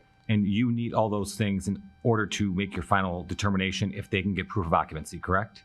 So they can get it temporary without a final grade, but to get a full certification of occupancy, all that has to be in force and acceptable at that time of inspection. So the only way some of these improvements would have happened is if it would have been after that. After the final grade inspection. So then the building envelope or final grade, a certificate, if you will, would have then not included any patios or improvements because that wasn't originally in the site plan. So that would have been a deviation from the original site, and your crew would have picked that up, or the surveyor would have picked that up when they did the final grade cert to get to your office, correct? Okay. I have some questions for Andrea. Yeah. Actually, do I? I'm sorry, go ahead. Sorry. Go ahead. One more. Do we, from the building aspect, do we count impervious surface? Would we use the same calculation for a deck as we would a patio? So when we look at percentages or impervious effect, would we use a deck the same as a patio? Because I know Jeff has mentioned it several times and they're using it interchangeably. And what would we do if we were the building department and I'm looking at a brand new build? Would I use those interchangeably or no? Yeah, when we do our inspections from our perspective and what's submitted to us, when there's a deck and there's groundwater calculations that are submitted to us, the surveyor that's submitting that and the engineers, civil engineers that submit that include the decks and the patios, sidewalks as impervious surface. So again, you're relying in your aspect, the check the box comes from the civil engineer that provides you the document because Yes, he's sir. putting his license online as part of the whole permitting process. Yes, sir. So if we negate that step or do not believe we need to go through that step, then we miss out on a civil engineer providing that proof that it is okay. Yes. Okay. Okay, well, Yeah, sorry, thank you. Don't, well, you kind of don't you pick kind on of the new guy. you kind of took my question there about decks and patios. So you're saying that you would treat a deck that's raised up as impervious when the water could drain through it and go into the ground underneath it versus a flat stone patio. Correct. That would be looked at the same. Yes. Okay. Other questions for Andrea? Is it? Can I do a follow up? Oh, Is sure. that because people no longer have Sense. slats between their decks? Yeah, a lot of decks. Why would you? Why would you? A lot of decks have drainage underneath them where they capture all the water and direct it to a different location, so that you could, enjoy underneath the deck as well as above the deck. So a lot of decks have that. A lot of patios also have breaks in the patios. They're not solid surfaces, so we treat them as the same. Like a patio where you have a bunch of pavers put together. If you have those kind of patios, Right. But if you have a straight, If it's a concrete, solid concrete piece of flat work, you would treat solid concrete the same as a deck. yes. Really? Is that because?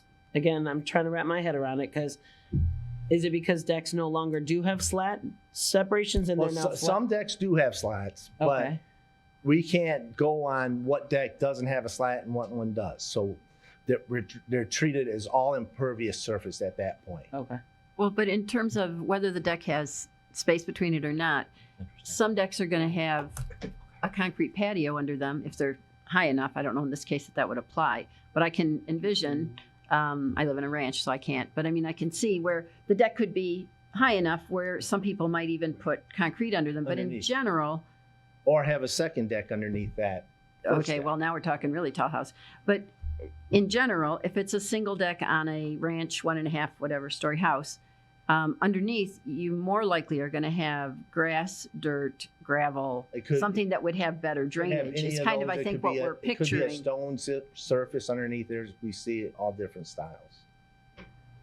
But again, this comes down to you're provided the information from a civil engineer and a surveyor. He's putting his license on the line by stamping it. So regardless of however he takes care of the drainage, he's stamping his survey to give to you. And then we're using our contractors, our engineers to make sure that's valid. Correct. But again, he is determining whatever I want as an end user that it is okay and he can make it happen through engineering.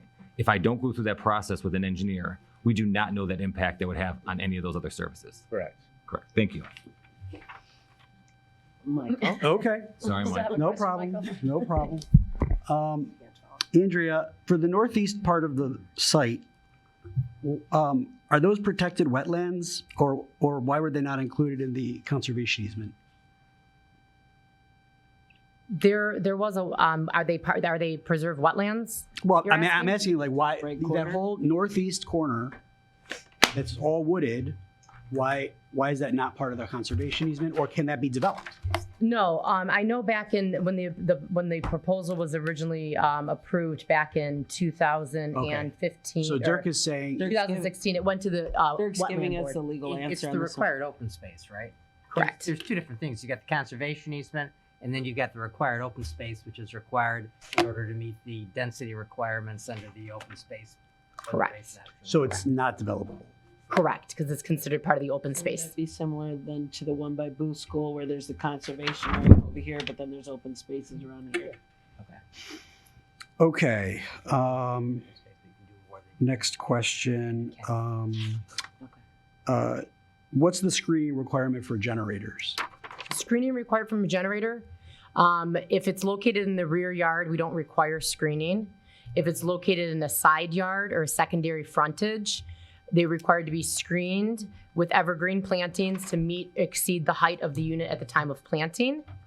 Okay. And if they're unable to use evergreen plantings for whatever reason, they are allowed to install building material to screen it similar to the building materials of the home. But generally speaking, the majority are screened by evergreen plantings. Okay, but there is still a permit required. For a generator, yeah, absolutely. And that permit wouldn't be closed out by our mechanical inspector until that screening requirement has been satisfied. Okay. Because I saw an awful lot of generators there that didn't have screening. So, what about, okay, so the HRC thing we already talked about. Were they in the backyard still? I don't know. That's why I was just asking for the clarification. Just not trying to take us off topic. I have a question for Mr. Knowles. Come on up. Feel like Price is Right. So your client is the Legacy Hills HOA? It is. Does your firm still do work for MI Homes? We do. Has MI Homes been involved in this process at all? They have.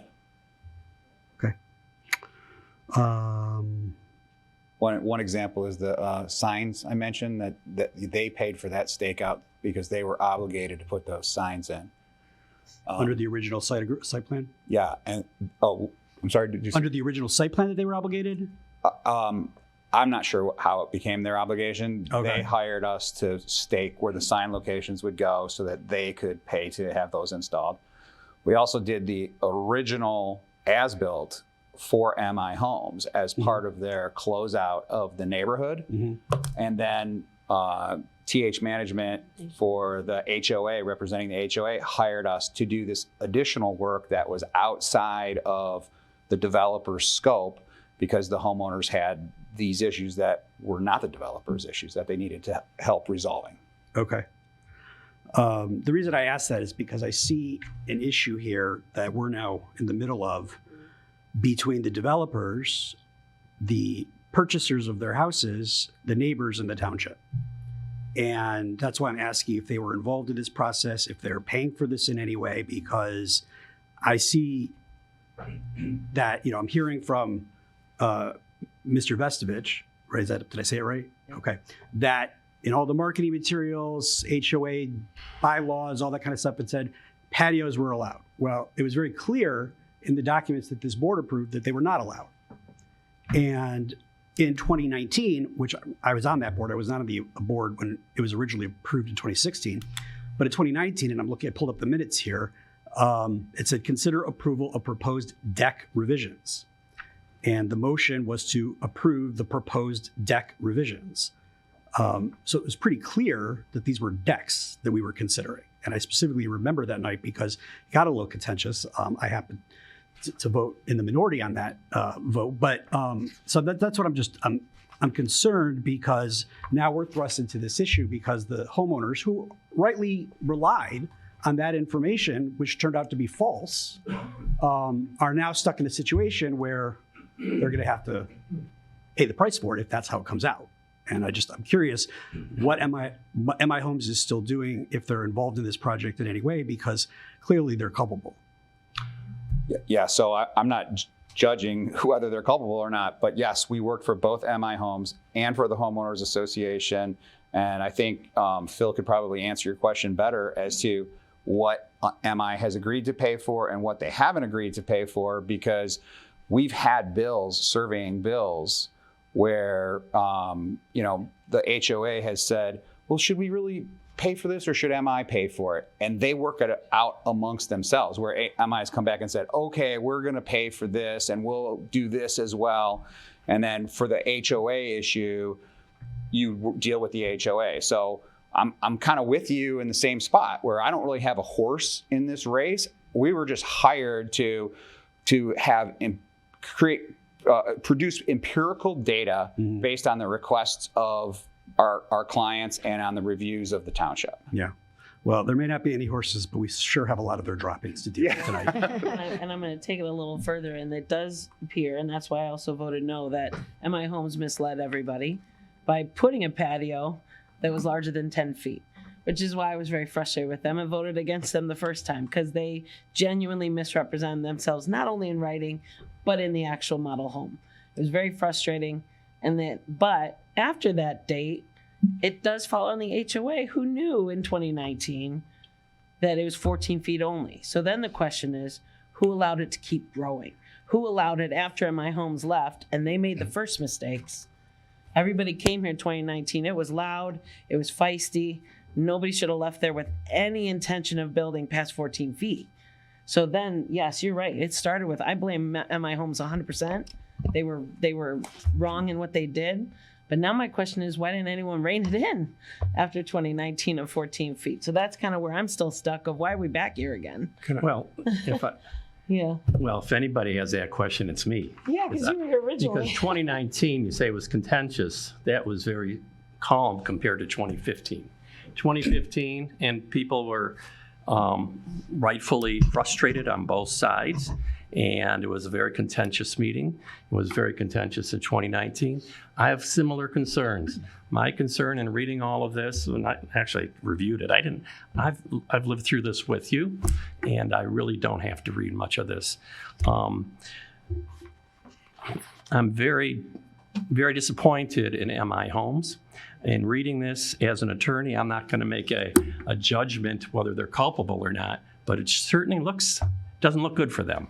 And I will say that it certainly has the appearance of misrepresentation to the homeowners, that the patios were allowed in their presentation to the homeowners, and it continued to grow. Same thing, I mean, in reviewing, and I do property law also, and in reviewing all of the documents, how can you not go back to what the board approved? Because that's where it starts from. This board in 2016 approved decks only, not patios. And I have a tremendous concern about how this has been allowed to continue, and that, to use your words, Dani, not reined in, and nobody really, for a long period of time, did anything about this. And as a result, a lot of our homeowners at Legacy, and it's a beautiful development, they're put in a really untenable position where potentially they, depending on how this board acts, can be told to remove the decks, to remove the patios, or there's other things that we may ask, but for really no fault of their own, but that's the position they were put in, and I have a really tremendous concern about that. And I mean, I have other things I'll say later as far as how I think we should go and handle this, but I'd rather hear from everyone else first.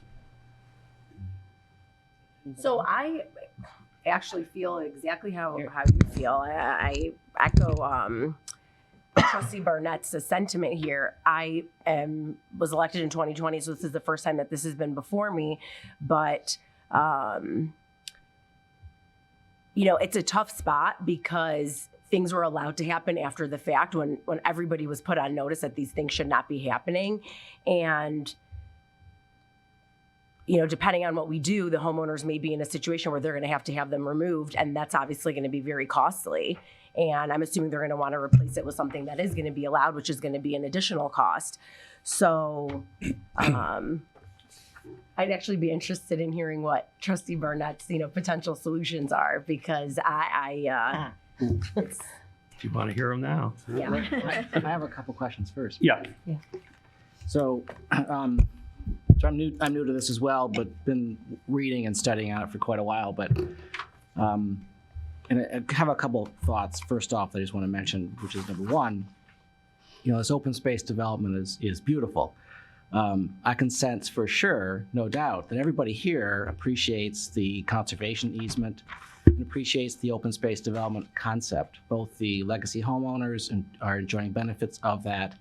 So are the neighbors that ultimately acquiesced to preserve some of that land as a conservation easement.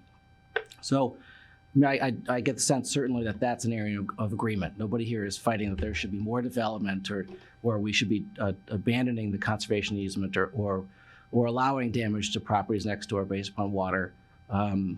So there is a major point of agreement right off the top, and I want to highlight that we're talking now about some differences, but those differences to me are overshadowed by the sense of agreement. The neighbors all appreciate what's there and want to do their best to preserve it for both sides.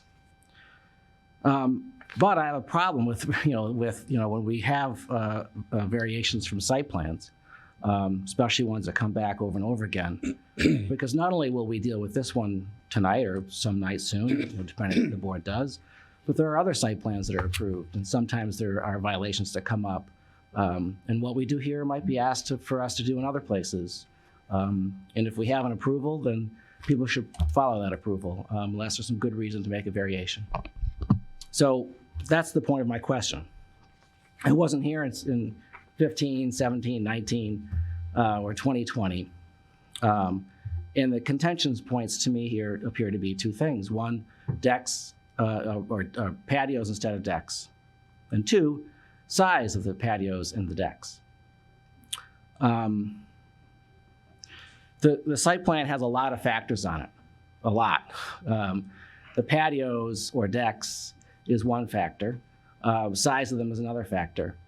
Presence of sidewalks, size of the homes, the number of the homes, the layout of it. I mean, lots and lots of factors. Now, some of these are differences with a distinction that are really important. Some of these are differences without a distinction that shouldn't be that important.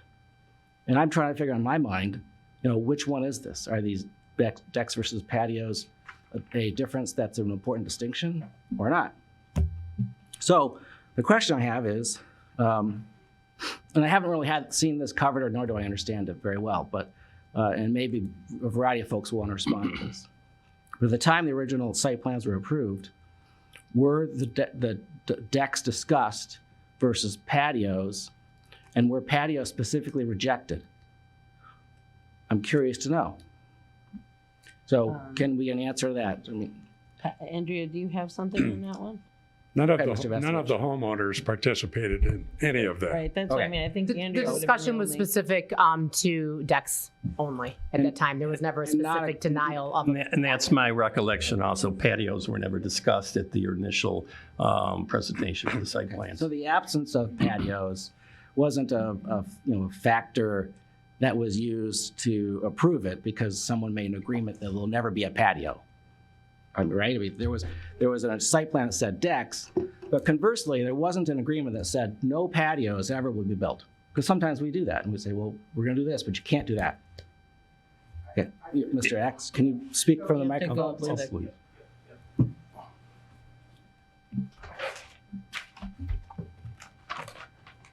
Being intimately involved with the negotiations on the conservation easement as such, patios were contemplated and not approved because of the impervious surface. And impervious surface, if you look at the dictionary definition of it, it will tell you everything you need to know. The reason why I know that the patios were, and the reason why I'm asserting this is because the walkways and all of the other hardscapes were also included because of the water issue. Water issue was a highlight in 2017 vis-a-vis the ERC report that we provided. We thought it was important to have our own assessment contrary to HRC's assessment of water. The impervious surface is even important to note when you're talking about and decks and patios were contemplated, even impervious surface and patio stones, because if you look at the conservation easement, it was also brought up in 2019 because you couldn't get your lawnmower around the impervious surface and patios without encroaching on the conservation easement. So the patios and the hardscapes were of issue in 19 as well. It didn't make the minutes, but it was contemplated then too that these were decks, and decks were wood or a composite material. But was that because that's a difference of they were too close to something versus they were one of a different thing? No, the 2019. Even a deck, if it came too close and you have to go around it, it's still bad. The hardscape of a patio would have necessarily had to go before ZBA, and it would have had to go through a permitting process. It wasn't part of the original site plan purposely because it was only contemplated being a deck. It was a 10-foot deck, and it got to be a 14-foot deck. Mr. Axe, I appreciate that point, and the impervious or non-impervious surfaces. The answer we got from building was surprising to me. I would think that they're very different, decks versus patios, but that isn't really my question. I mean, and I want to congratulate you and all of your neighbors for coming to an agreement with regard to this development to begin with. But my question really is about whether the patios versus decks. I mean, when you and others decided that yes, we're going to support this, was it because the developer agreed to eliminate the idea of patios altogether, or was that really not specifically part of the conversation? The specific request, the highlights and examples were wood or composite materials of the deck. Actually, the Atwell, the representative for Pinnacle at the time, was showing examples of wood features. So, if it was to be interchanged, then you would have realized that there would have been an impact to impervious surface. That's why my dovetail to impervious surface, because water was always the issue, and it is the issue now. Okay, So great, I understand. It was portrayed as a wood or a composite material. But overall, the issue now is anecdotal. Mr. Axe is saying that we have a drainage problem. Hubble, Roth, and Clark says no. Well, they actually said Unlawed tonight they says never no. bothered to look. I'm sorry? Not I don't mean bothered. to They throw weren't you under asked. the bus. They weren't asked They to weren't look. asked They to weren't look. asked to look. Sorry. Big difference. Big Yes, right. difference. Sorry, they didn't look at that issue. They only looked at a They different said issue. the reconfigured Yeah. patios and decks would have I think the language was a negligible or To minimal. that lot, not to the lots around them. And sir, it said not a major impact, not a major. So that was the term that I heard, which actually was my worrisome, was when you say not major, that means there is an impact. And our neighbors are saying that. And again, this isn't, I actually honestly feel really bad for you guys. You guys were sold a bill of goods that included patios and decks and all these things, and you made improvements to your castle, right? That's your home. I feel very bad for you guys. I truly do. But the specific thing was it said not a major impact. And as HRC said, they really didn't actually look at the water impact when we asked them to. And she wasn't able to do that information in the 4 days we gave them.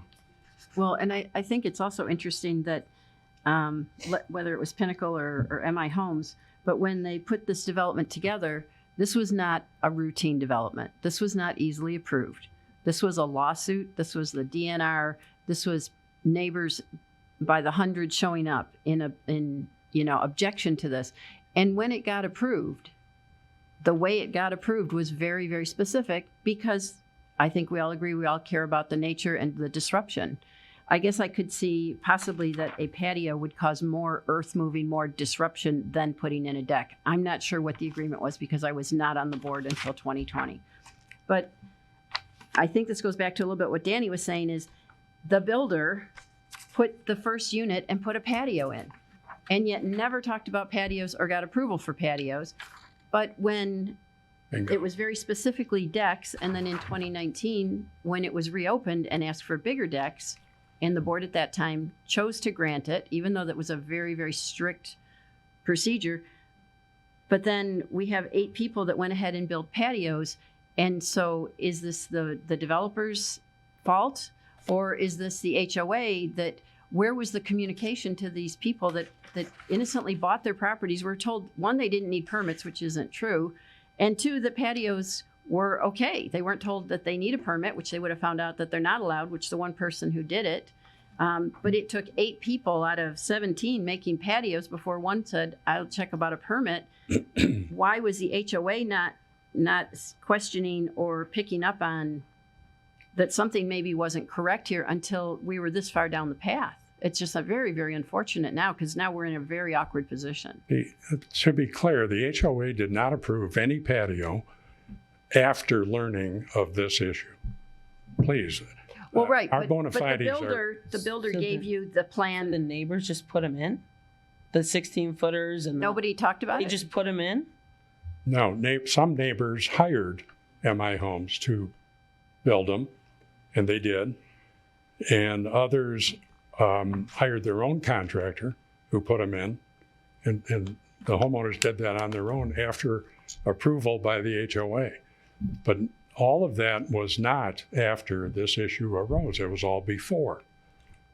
Look, in the master But wouldn't deed. the HOA know, and Michigan Homes, when they built some of these for these Andrea, residents, how many were know built before 2019? that How many decks of the were approved, patios but were patios there? were not? Before 19? Before 19. So when they came have to it. ask for the 14-foot extension, how many of those patios? Because I can't remember back to the fact of if they were asking, because it just makes. if they put in a 13 point something foot patio at the model and they came to ask for 14 feet, how many of those patios were under 14 feet at that time? Because to me, that makes a difference, because anyone after that that's a patio over 14 feet is a bigger concern to me than the ones before that got grandfathered. I don't think that we did an assessment on when they were constructed, because we don't have permits to look back on to determine dates of construction. We don't have any Google But I just Earth know that we didn't, and we did not. Can I just say, on the chart, The that says homeowners there's a took patio. control of the association August 18th of 2020. Okay. And Ms. Voelker's report, Ms. Voelker's report says, quote, the patio for Unit 17 was previously approved by the Township Board in 2019. Right. So that's what I'm thinking, is that the ones that happened based off the model, there's no reason that a resident should assume a model home is not what they can buy. So knowing that they moved here, looked at the model home, and there's a patio, I can see how a resident could move in and see the model home has a 14 foot, they just approved 14 foot. I can see how that moment, whether we agreed with it or not, it got voted on. The ones after that is where I have a lot of problems with. Patio or deck, how the heck did it keep going? And why would it keep going, knowing that you shouldn't be here asking again? So why are people asking for over 14 feet? That's my personally, that's my big issue. Is we're reducing the hardscape. That's not my question. You guys were told this is a one time only. You knew it wasn't unanimous. You knew it was contentious. Why did anybody think to go past 14 feet after Because 2019? decks clearly require building permits. They have footings, concrete, and they need to be inspected with a permit. And patios Every too single in that patio place too. built in every single deck in Legacy Hills was permitted. Every Patio- homeowner complied. Yeah. They did what they knew they should do. No permit was asked for patios because we didn't believe you had to. But you knew Building you couldn't go inspectors- past 14 feet. Building inspectors, 14 feet was for decks. That was the only thing We approved. understood that, and we complied with that. But that's the only thing that was approved. Patios weren't approved, but they would have had to have gone through a process. No, see, the township, building inspectors from the township were all over that site, all during the time when patios were being built. But they check, like an electric inspector doesn't check patios. A mechanical inspector, I mean, that is not what they're sent out there for. If you had a permit for the patio, which was required, yes, there would have been somebody out there, but nobody who did patios. And again, it's not even the ones 14 feet that really are irking me. It's the over 14 feet. They all, I mean, it's only a couple years ago. There's public documents, I think Treasurer Shostak mentioned, like there's public documents of 2019. How are there still people putting in 16 foot, asking for 17 foot? In August of 19, I think a couple of weeks before the 14-foot expansion was approved, the patio ordinance was amended and went effective. It allowed expansion of patios by no more than 10 feet into the rear yard setback. What? No. That's the general zoning ordinance. Yeah, no, you're talking not, so it's not a PUD, and we have the lawyer here that can It help. covers the chapter, the entire chapter. But that you have a PUD, do you want to talk about how theirs is different? you're Patty, and I apologize, Patty had You're the not- answer. Do you have it? A condo association, which has stricter rules. Yeah, you're not under general ordinance, you're under open space ordinance, which is totally different. Isn't it in chapter 42? I don't know. We can look up the chat, but you are not under general ordinance, so yours does not comply with general ordinance. That's why you have a specific open space ordinance with very strict rules. I think that bears looking at. Well, in a condo We've had a lot of association, lawyers in look. general, isn't everything on the exterior of your condo regulated or approved by your association, even if it's not a permitting process? Sorry? You have to go up to the. You're right, right. Right. Okay, but this is, are you speaking as or should we be asking our attorney? I don't. Getting a little out of control. I'm going to ask you not to respond to this. I actually don't want opinions. I need legal action. So I have a lawyer here that can help us. This was subject to an open space option, and what essentially that is, there's a specific orders provision that allows you to have a higher density in exchange for providing more open space than required. So it's not a conventional development. It's a PUD. It's a site condo. Right. Well, I said that, and he gave me a face. It's kind of like a PUD, but it's, I believe, and Andrea, correct me if I'm wrong, it's a separate animal. Is it even stricter than Correct. a PUD? It is. It's a stricter in some specific. senses. It's a specific housing ordinance within our. It's a certain type of development for housing. We have 3. PUD is one of them, and then we also have the open space preservation. And then we also have conventional. Yeah. So yes, this is specific to because it is an open space preservation. It's specific to that approval as it was submitted before the township board, similar to a PUD. Yeah, I got that. But it's not the same thing. But it's similar, but it's not the same thing. Okay. One last bit of history, please. The unit number 15, is it, Tom and Suzanne? They bought their patio from MI Homes. It was built, there was a closing, and with a final occupancy permit. So that shouldn't have happened. And I'm so sorry that MI Homes continued to break the rules well after they should have stopped. Like they got stopped. And that's what I'm saying. Like, how did the HOA also, because we were all here together, how did the HOA not say, hey, you should stop that? Because we all just went before the board. Somebody has to be accountable. Like neighbors, like my neighbors right now across the street are doing the same thing. One person just broke a conservation in an area that hasn't been disturbed for 30 years. And sadly, the new thing is, but that's the furniture I want. That's the deck I want. But that doesn't mean they can do that. It is the same though, because their thing is, but it's not a big deal. It's just 2 more feet. But now 3 other neighbors did the same thing. So it's not just this site. You're correct. It's not just this area. There's a lot of areas now where people are like, well, but I want it. And that's not what is agreed to at 2 very contentious meetings. We understood that decks need permits. And patios need permits. We were told not. I don't know who told you that, but it was in the Bloomfield Township. It's in the master deed. It's in everything that we saw. It's not in our ordinance. I understand. So I'm so sorry that both whoever created your HOA made a mistake, whoever did MI Homes made a mistake, but we're stuck cleaning it up. And frankly, it's not fun to point out when people are constantly pushing those limits. It's not fun being the parents. But if we're not the parents, you're going to keep getting grounded, and nobody gets, if you keep saying, well, next time we're going to do something, and then another one. Well, next time, at some point, the parents do have to be the bad guy and say, we said 14 feet. Would you please, maybe during some break or sometime, please look at my Exhibit 2 to the memo I did in November. Yeah. It cites this patio expansion as being an exception to the Chapter 42. You are not Chapter 42 includes the open space protection provisions. But part of site plan approval was decks only. Yeah. It's even if it says what you says, and it says decks. It doesn't say decks only. Even if we do just to be decks clear and though, it doesn't say patios. decks only. It's silent as to patios, Yeah. which maybe they're driving a Mack truck through that silence, and I'm not a fan of. But it didn't say decks only.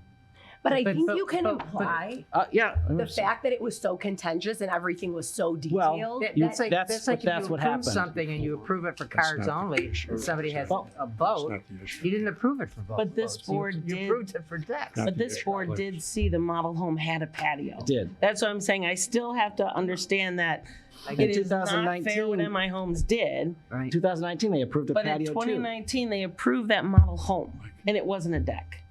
So, and now I'm hearing my township planning Bob, but wherever Bob Tebow went, say there he is, that a deck and a patio are the same. So only from even if you take pervious that versus from the impervious. building, pervious versus, but that's the concern is So the water. may I offer So one? I'm so sorry, but wait. Okay. No, thank you. Okay. So right now, if we're talking about what the issue is, people moved into an area where the model home had a patio. I can see how deck and patio might have been interchangeable once 2019 happened, because this board approved Patio. that deck. Patio. But yeah, it was a The patio, patio. but that's why I said deck. Oh, Like this. I see. I see. So I the didn't see deck, that. which was a patio, but they never said go over 14 and come back again and we got you. Like they never said that. It was never even hinted to come back again. From a legal standpoint, when you do an approval and you specify something, that's the motion.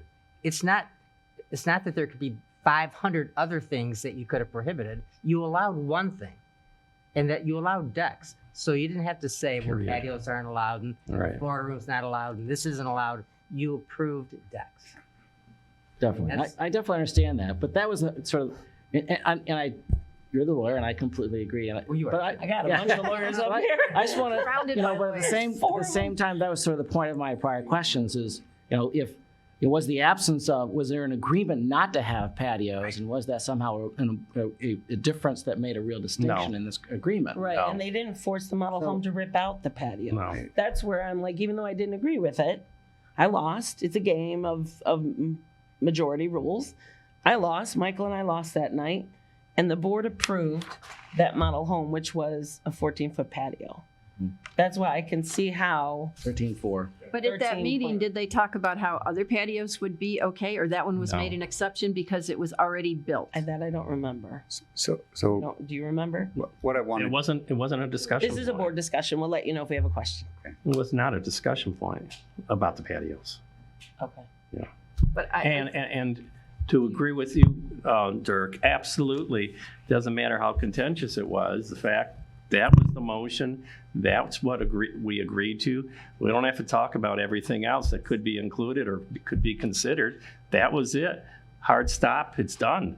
Well, Nothing that- else matters. That was also a change to the hard-fought legal agreement to even start the building. But one of the problems is, and I agree with Dani, that it's one thing that the patios were, misinterpreted as decks at 14 feet, but then to go beyond. And here's where we're really in trouble is because, like we had a development. We're not in trouble. We're not in trouble. We haven't but done one thing wrong. Wrong word. Okay, wrong word. So it'd be MI Homes. Here's where and HOA. being the decision makers is extremely difficult. Is if we say, well, it's okay, they didn't know, because what happens is we had a neighbor that was building and it was next to water, and they took down the watershed. And they started doing all these crazy things. And my HOA president walked up and said to the new the new owner building it, said, well, why did you take down the watershed fence? That's required. He goes, yeah, well, I wanted to do some things. He was draining into this water area, which is totally illegal. And my neighbor was super nice about it. And he said, but that's there for a reason, and there are rules. And he goes, yeah, I'm better at asking for forgiveness than permission. And that's the problem that we come back to us, is that if people don't go for the permits and don't go through the proper processes, and then it's built, and we say, well, this time, okay, that time, it puts us in a very awkward position, because if everybody goes 2 feet over here and 4 feet over here, and we say it's okay, so that's where this becomes extremely difficult, where we feel your pain, but there's a reason that there's rules and permits, because then we wouldn't be here. So it's very Had the permits been requested, they would have been told. right. And I go back to Michigan Homes, where they built some of these patios. They're builders and developers. There was a statement about there was an occupancy given for after one of the patios was built, which I don't know why you'd need occupancy. But if occupancy was given, occupancy was given before. Well, but a builder should know permits and follow the rules and follow the deeds and restrictions, because that builder was part of this very contentious legal situation. So it really goes back to MI Homes, and then however they turned it over to the HOA, that the information was just very, very much poorly communicated or ignored, that MI Homes knew what the rules were. So why didn't MI Homes do it properly, get permits? It makes no sense to me. So to Trustee Fakir's question. Yeah, I'd what love do you to think, hear Neil? from So would Trustee I. Burnett. Get some solutions. No, I think there's been a lot of discussion. I think we all understand what the issues and concerns are. And I feel the pain of the homeowners. And I certainly do not believe that after going through the original site plan process and then going through the amended plan for 2019 for the decks, I cannot approve anything that would increase the size to what we've already approved. I mean, I agree that this is not that long ago, and it was contentious, and I see no reason whatsoever to approve any type of increase to the decks, number one. Number two, as far as all of these,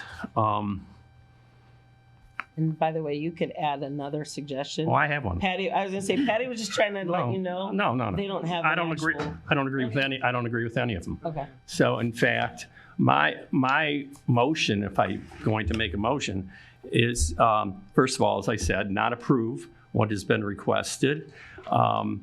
Certainly, I do not want to see the existing patios be removed, but that's a possibility. I would like to table this and see the homeowners who are concerned about drainage issues and the other issues that they have discussed, get together with the HOA, see if they can come up with some kind of resolution within 90 days or so. And if they can't, well, then I think we're going to have to do something about removing all of the patios. I mean, I hate to. Would you say remove all of them or remove to 14 feet? Right. And it's unfortunate. I mean, What is right? What does that mean? Instead of removing the whole patio. I think he's saying yes to patios, but decks and patios have to No, stay at 14 he's feet. saying 90 days for them to try and work things out, and And then if not, revisit it. If not, then discuss because what to do. I mean, not to Yeah, go ahead. put it on your, but one of the things that came out was that water issues, and like I said, I visited today. Okay, let's let him finish his Okay. motion. No, but I'm gonna let maybe, him finish. maybe No, that's part of it is. one of the It- things we need to look at in the 90 days. It that is. was in his It is. motion. I said that. I said that right at the beginning. Yeah. Okay. You were thinking. I know that. I was thinking. Okay. Yeah, that's part of it. Whether it's the water issues, whether it's more trees for screening, whatever it may be, to try and get together and come back to the board with something that's workable, as opposed to threatening litigation. Everybody threatening litigation. We don't need any more litigation. We need to people can come together and have some kind of resolution and agreement to this. Yes, if anybody's a potential litigant in this, think about your builder. There's a lot of misrepresentation, but not the homeowners association, not the neighbors, and certainly not us. So that's a non-starter. But as far as what I'm recommending, again, is tabling and denying everything that they're asking for at this point. Support. We have a motion by Trustee Burnett. So just to clarify Yes. the motion, you, Neil, at the end you added denying everything, but really the motion is just a table for 90 days. Correct. I'm just denying the motion as presented. Okay, Table for sorry. 90 days Yes. to reassess at 90 days. Correct. Perfect. Thank you. Thanks. Yes. Yeah, so it. Sorry if it wasn't clear. Discussion point? Yeah, I would like to discuss it, but I know, Vicky, do you want to? Well, No, that's I what just wanted to- do you need to change, because we have, I'd like Yeah, to I want to say. change. Okay. I think instead of saying 90 days, I think we should say till the first meeting in January. Well, we have the holidays. Second I want to meeting make in sure. January? I want to make sure there's enough time. Let's be realistic about it. I don't want them coming back saying we need more time or whatever. Let's 90 days. If they can't do it by then, we can take some action. Well, would it be better to pick a meeting date? First meeting in February, that would be As opposed equivalent to just 90 90 days. days. 90 days, we don't have a meeting. Okay, so what's the first meeting in February? I think it's the 13th. Tom knows. Tom? Tom knows. He does. The 12th? The 12th, February 12th. February 12th, yep. It's gonna be Tom agrees. So we will put this on the agenda for February 12th. But so if we agree. let's vote first. Okay, so you're looking to have it postponed till February 12th, Yes. hoping that they come back with what their solution is as a group, and if not, we'll decide as a board what To take which action we want to So take. we have a motion by Trustee Barnett, support by Trustee Fakir, and now we have a question from Trustee Coe. Yeah, so I'd like to discuss the motion. So, to confirm, your stance is if they do not come up with any solution that is acceptable by both parties, both Legacy Hills and the residents that are affected, that our there is no, you're not making a recommendation that we are going to go down to 14 feet. No, then we need to make a we decision discussed that it. night of what Well, we to just said then we'll come back and discuss how we want to handle it. So all we're doing is tabling it until February. And I would implore both of the HOAs to look at the water study and figure out how to do that. Because at the end of the day, neighbors want to be neighborly. We want to have the least amount of impact to each side. We want to have the least amount of impact to you guys who made these beautiful improvements on your property that now somehow have an effect on neighbors that are negatively. We do not want that impact to result in things having to be done or removed from your properties. That being said, we need to make sure our neighbors and people that are being impacted adversely, not necessarily by you, but by your builder and developer, are being adequately heard. People's voices don't feel like they're being heard, including yours. Go to the table and work together. That is the only way there's going to be a solution that any party is going to be happy with. If not, I guarantee nobody's going to be happy with whatever the board decides. Well, is that fair? Yeah, no. I agree with you on that one. Try not to make those guarantees. You hope that we Well, can come up with something somebody is happy with. Sorry, I'm being honest. But You I'll are. see from I you. agree with you. Yeah. So we have a motion by Trustee Barnett, support by Trustee Faki. All in favor? Aye. All opposed? That does pass. So we'll see everybody back here on February 12th. Thank you. You work The it two out. presidents of the HOAs. Yep. And we won't be a part of it. You guys just work it out and then come Thank back. you, guys. All right. Thank you. So next we will go to, the next one we have is an update concerning the November Excuse, 7th. guys, Oh, can you Jeff, please clear the Jeff, room? you guys, can you We- talk outside? we have another half of a meeting to go. Yeah. 3/4. Thank you. So next we have the update concerning the November 7th, 2023 Bloomfield Hills School District Special Election. And we have Justin Fortney here today. I'm just pausing for a minute, but I wanted to take a minute to introduce this item a little further, but Yeah. just let everybody clear out. Yeah. Someday we'll hang out on nice things, right? Please, folks, if you could please leave the room so we can continue the meeting. It looks like they did a lot of those. Attorney. It's who? He's an Tell attorney. Mr. Penske congratulations on the forgot his championship cup. No. That was amazing. That was amazing. It's not going to end well. It's to try and make it quick. I was. All right. Okay, so this item is an update on the election from last week. It was a special election called for by the Bloomfield Township, Bloomfield Hills School District. With us tonight is Justin Fortney. Justin is an intern, elections intern in my office. He started working with us in September. He's a graduate of the University of Michigan and currently a student at Oakland University in the Masters of Public Administration program. And Justin has been a great asset to us in running this election. And I asked if he'd be willing to give a report to the board, and as he has with everything else we've asked of him, he was enthusiastic agreement and prepared this report for you all to consider. So, Justin, please take it away. Thank you. Good evening, the Township Board of Trustees. Thank you for the introduction, Martin. I will be graduating in the spring, so if you guys like what you see here tonight, consider me full time. But as Martin said, That's a good start. Yeah. For the past 2 months, I have been interning for Clerk Martin Brook in the clerk's office. I'd like to thank Martin for his leadership and this wonderful opportunity. I got to learn a lot about elections, gained some experience that's very valuable. It was my pleasure in doing so and to serve the residents of Bloomfield Township. I'd like to especially thank the individuals that I worked with closely on a daily basis throughout the past 2 months, including Deputy Clerk Dina Mondock, Katerina Yankee, Sean Mueller, Dave Crouch, Diane Perkins, and none other than Thomas Hayes, the 10, who earlier today said he taught me, quote, everything I know. So thanks, Tom.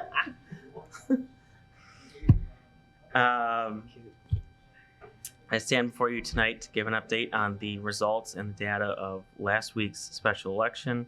Coincidentally, I am currently enrolled in a statistics class for my program, so this assignment felt just like a homework assignment. So thanks, Martin. Thanks for humor. With that, I'll turn your attention to the slideshow. The term at the top, people are our greatest asset. Comes from a place I used to work just down the street, United Wholesale Mortgage. You might have heard of them, pretty large mortgage lender. As the slogan states, the company believed that its people, its employees were its greatest asset, and that can be certainly true for last week's special election. You can see the names of the individuals in the clerk's office that helped facilitate the election, as well as the numbers of poll workers that were able to make this election possible. We had great turnout by poll workers. We didn't have a single person call off for the election, which is fantastic. I know Katarina, who facilitates the scheduling, will tell you that's a rarity. Usually there's always a couple people the day of that get sick or things come up and they can't make it. So we had really great turnout. And we owe each person on that list our gratitude for ensuring the election went smoothly and properly. Next, just some brief background on the special election. The only measure on the ballot was regarding Bloomfield Hills School District sinking millage fund.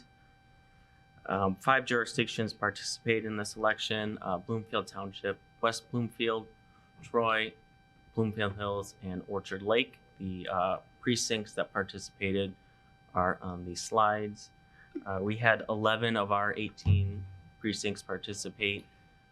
The other 7 don't fall within the Bloomfield Hills School Districts. That's why they did not participate. And since the school millage fund was the only measure on the ballot, they will be reimbursing each jurisdiction for the cost of the election. Looking at the results, the millage was passed with 5,925 yes votes and 2,798 no votes. Looking at voter turnout in the township, of 23,957 registered voters, 6,415 cast their ballot, making it 26.77% turnout. This next slide shows the previous 5 special elections and their turnouts. So as you can see, we're on a 10% incline from the previous special election in November 2019. However, not quite up to previous years such as May of 2012 at just over 41%.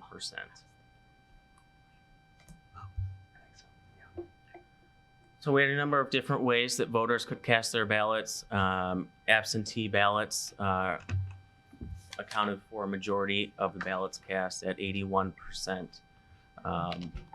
Just over 1,000 in-person votes, and a new option this year, early voting, which we partnered with a few other townships.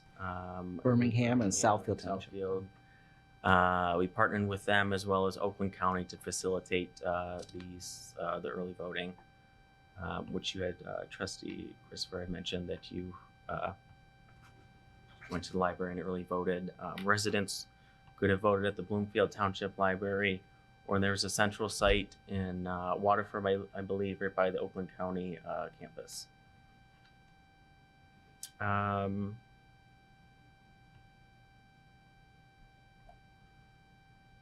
Oops. There we go. Next is a breakdown of how the absentee ballots were returned to us. Post office accounted for nearly half of the absentee ballots that were returned to our office. About 1/3 were dropped off in our lobby, and then the remaining ones were from drop boxes that were located. One of them was located in the township parking lot. One of them was at on Westview Road at the old Eastover Elementary. And then the last being at Bloomfield Village Hall on Bradway Boulevard. Wrapping up on the election from this past data from the previous special election, Township is trending in the right direction with 10% higher turnout. We can do better. As we saw about 11 years ago, we had 41% turnout for a special election, which is great. Next, as we saw, the absentee voting played a major role in this special election, making up 81% of ballots that were cast, which we expect to continue with our new permanent mail ballot list. Residents were mailed a permanent mail ballot application in August, and if they return their application, they will be added to our permanent mail ballot list, in which we will send them a ballot for every future election. They won't have to apply for an absentee ballot for each election, so it'll make it a bit easier. They'll just get the ballot, they can mail it back to us, hopefully bump up that participation. Finally, as we all know, getting out and voting is crucial to our democracy. It's important for each person to express their concerns and get out and vote and make their voice be heard. Before I leave you, give you a little preview for the next election, which will happen February 27th of 2024, upon the adjournment of the state legislature tomorrow. On the ballot will be presidential primary and also library millage renewal, which was talked about a little bit earlier on tonight. A couple other things happening in the next election cycle. Early voting will go statewide, so here in Oakland County, wasn't required for us to have early voting, but the county decided to do that so that we can be well prepared for next election cycle when it's mandatory. Next, in-person absentee ballot voting will be happening. So starting next year, somebody who receives an absentee ballot, they can go to their precinct on election day, or they can show up to the precinct during early voting and cast their ballot into a tabulator. So I'll give them that option of, putting in the tabulator. And then finally, early absentee tabulation will be happening. So we'll be able to start counting or tabulating absentee ballots in the 8 days prior to the election. So with the growing number of absentee ballots coming in, rather than having to wait till election day to start tabulating those, we can start doing that 8 days prior to the election day. With that, that's all I had. Thank you so much for your time tonight, and can answer any questions. That's a great job. Thank you for the presentation. Thank you. And thank you for working with the department. You are always a delight. I appreciate the humor. And the promotion for if you got a job for me when I graduate too. Just a clarification, and I'm assuming that this is right, but when you say 26% turnout that voted, that's based on just the percentage of the whole of the precincts that were eligible to vote, not 20, because it wouldn't be a good comparison if it was everybody, because like my precinct, I don't vote in. Correct. So that is only the precincts that were eligible, and also Bloomfield Township only. So that doesn't include the handful of precincts that were in Troy, West Bloomfield, etc. That's still not a bad turnout though for a special election. So thank you. That was a great report. Thank you. Thank you. Thanks. Thanks a lot, Justin. Appreciate it. Thank you. Sorry your parents had to go. Is Jason? That's okay. Oh, they were here earlier. Tom, Oh. yeah, that's okay. Tom is all the support system I need. I thought he's the one that turned off your PowerPoint. You wouldn't do that to me. Well, we all need Tom, so we got to keep patting him on the back. We love Tom. Thank you very much. Thank you. Thank you. All right, so next is to consider approval of the December 1st millage rate for the Bloomfield Village Police and Fire Services. Tonight we don't have Director Theis with us, and also Darren Kratz, our director of assessing, is at his 24th anniversary. So since this one's a pretty straightforward, easy one, we decided to give them both a night off. So yeah. So this one, for those that up here probably already know, the village does have services outside of in addition to what we offer. So in addition to the millages that they pay for police and fire through our own services, they also have their own police and volunteer firefighters. So the village manager and the board, they are the ones who decide and approve on their annual budget for the police and fire services, and those are in addition to the township services. They use the help of our finance and assessing departments to determine what their special assessment millage should be based on what they need done, what they need billed, and what revenues they need to bring in. And then Darren said that basically the township board is putting a stamp of approval, hopefully, on the police and fire millage rate. And if you do that, then we can add it to the tax bills for them. And he said, hopefully there's no questions because I don't know all of the answers. Well, but are there any questions? No, since it's basically a pass-through, I just make a motion, we approve. Right. Support. Can I put down some specific language for that? Sure. So a motion to approve the December 1st, 2003 special assessment rate for Bloomfield Village Police and Volunteer Fire Department for the fiscal year April 1st, 2023 to March 31st, 2024. Do you want to make that as a motion? That is the motion. Motion by Clerk Brooke. Okay. Support? Support by Trustee Barnett. All in favor? Aye. All opposed? All right. Glad he didn't have to miss his anniversary dinner. All right, so next we have consider approval of the American Rescue Plan ARPA expenditure for electric door strike replacement. And we have Director Will Babinchak here today. Good evening.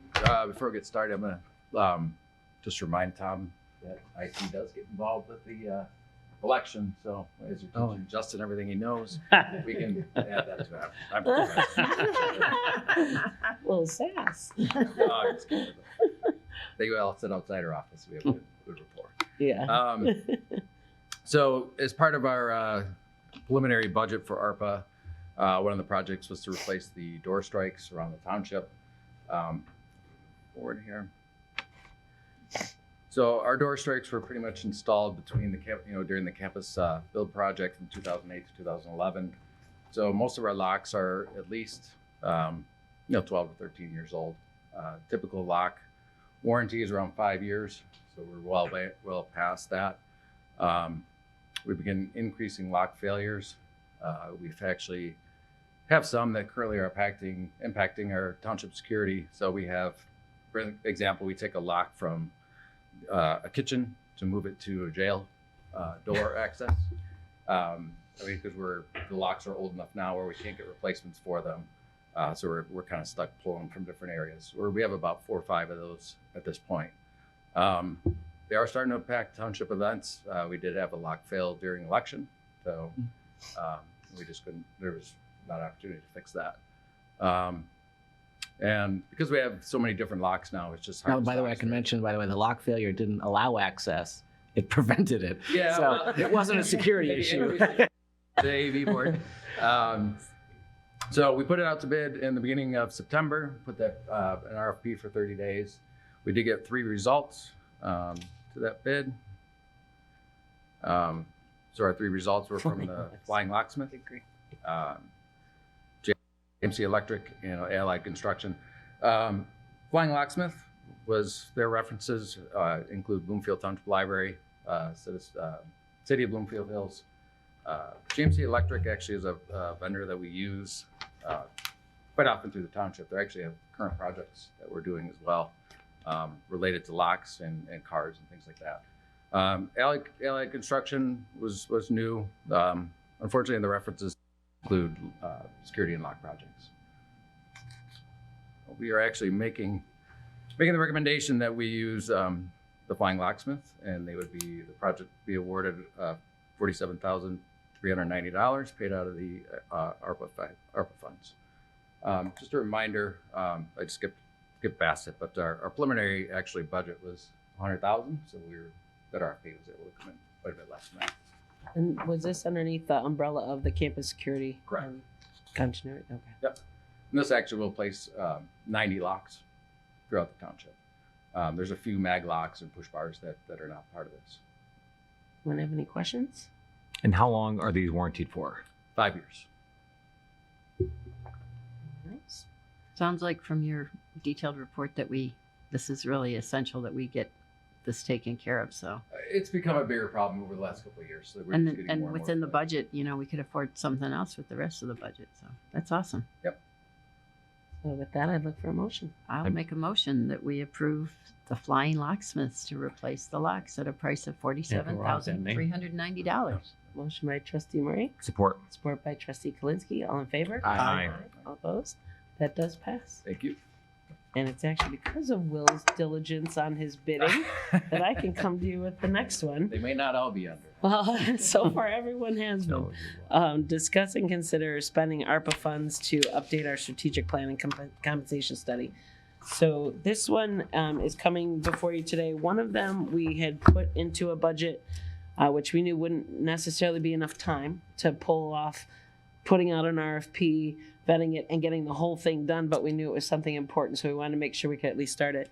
But basically, due to the reduction in many of the, I'm going to say IT estimates, because that's the biggest chunk, we have additional funding, which we've talked about, that we knew of already, and now each one of Will's is bringing forth, as you can see, another $50,000 right there.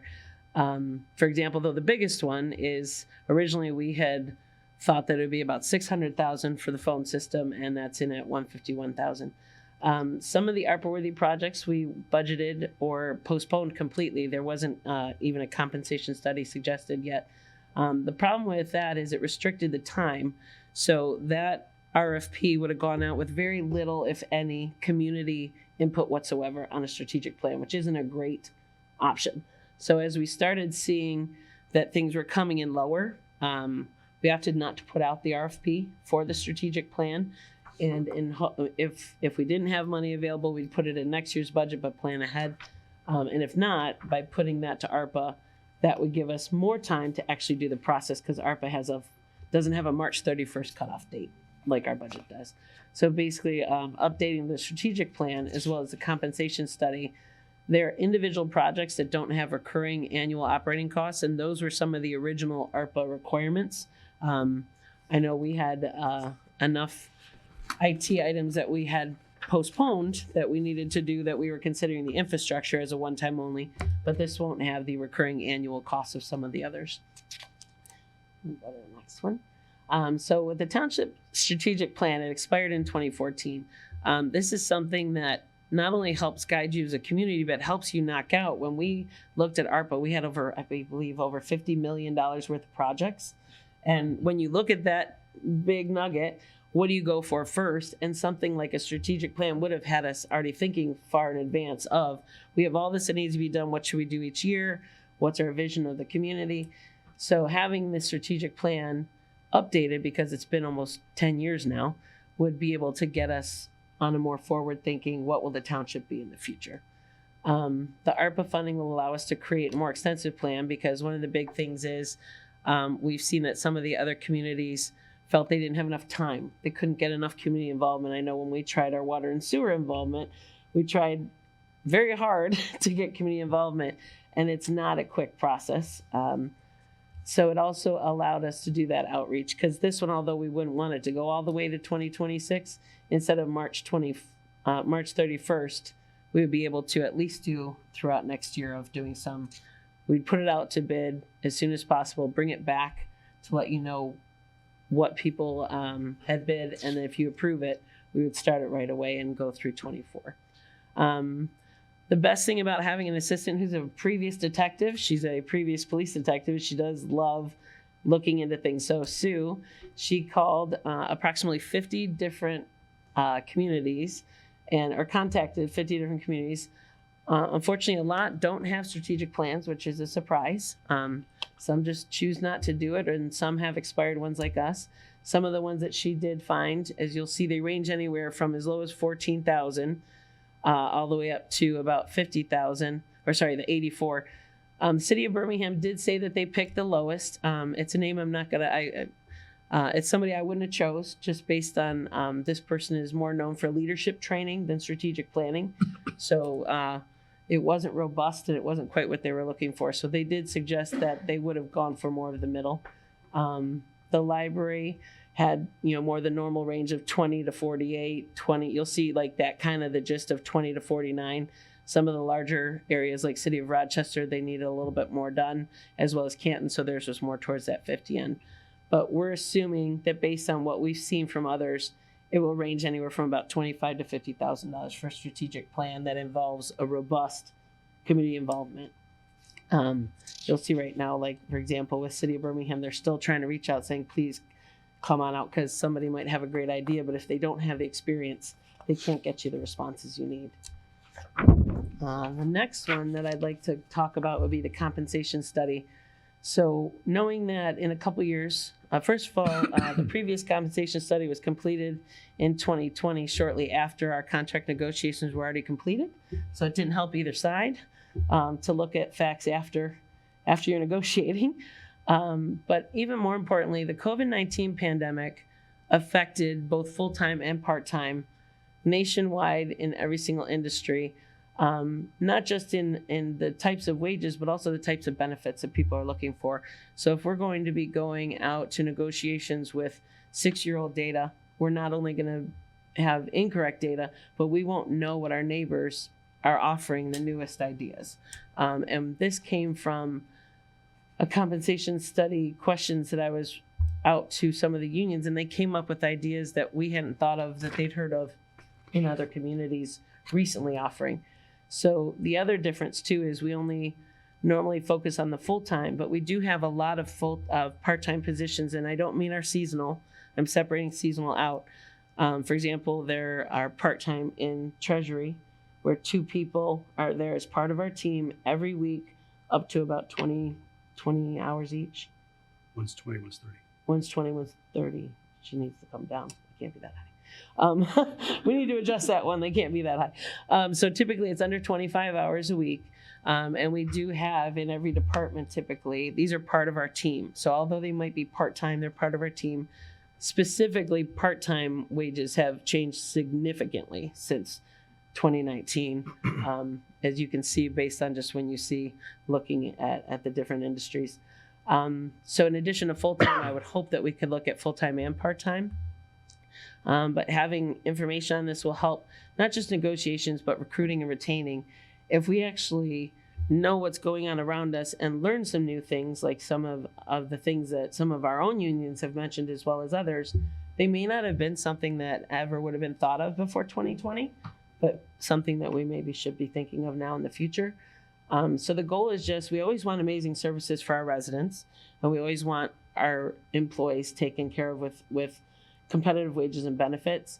So this compensation study will hopefully, we don't need to go in depth the way we did before. We already have the job descriptions now, we already have the grades. It's more of a, within this grade, what is it now being paid?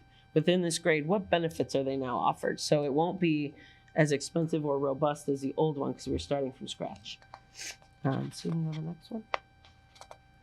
So that's why that outlier over there of 100,000 we won't be seeing. That was approximately what we paid Siegel. I believe it was about 100,000.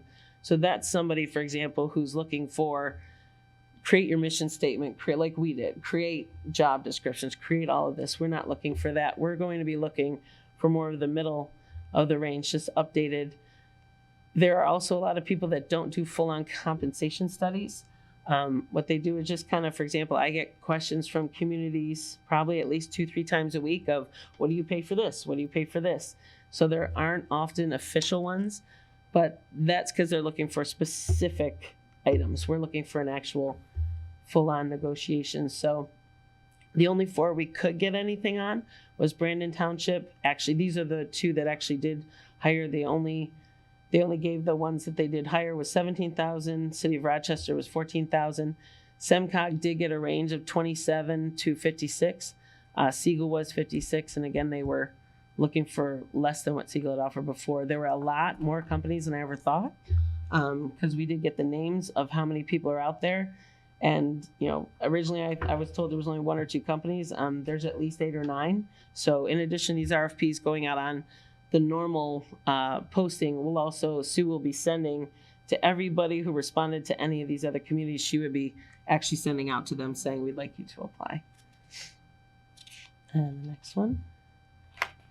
So basically what I'm asking tonight is, could we discuss and possibly approve the consideration of using these extra ARPA funds? Granted, this would probably be less than 100,000 because we're talking about 25 to 50 on the one. Wait. Yeah, 25 to 50 and 25 to 50 for, so anywhere from 50 to 100,000 total. It would be approve the consideration of ARPA funds for a strategic plan and compensation study that basically would allow me to go out for an RFP because I can't put those out until these are discussed and approved. I would put those out for soliciting bids, and luckily we got a lot of their actual RFPs, so we don't have to create the wheel. We can kind of pull from what we like.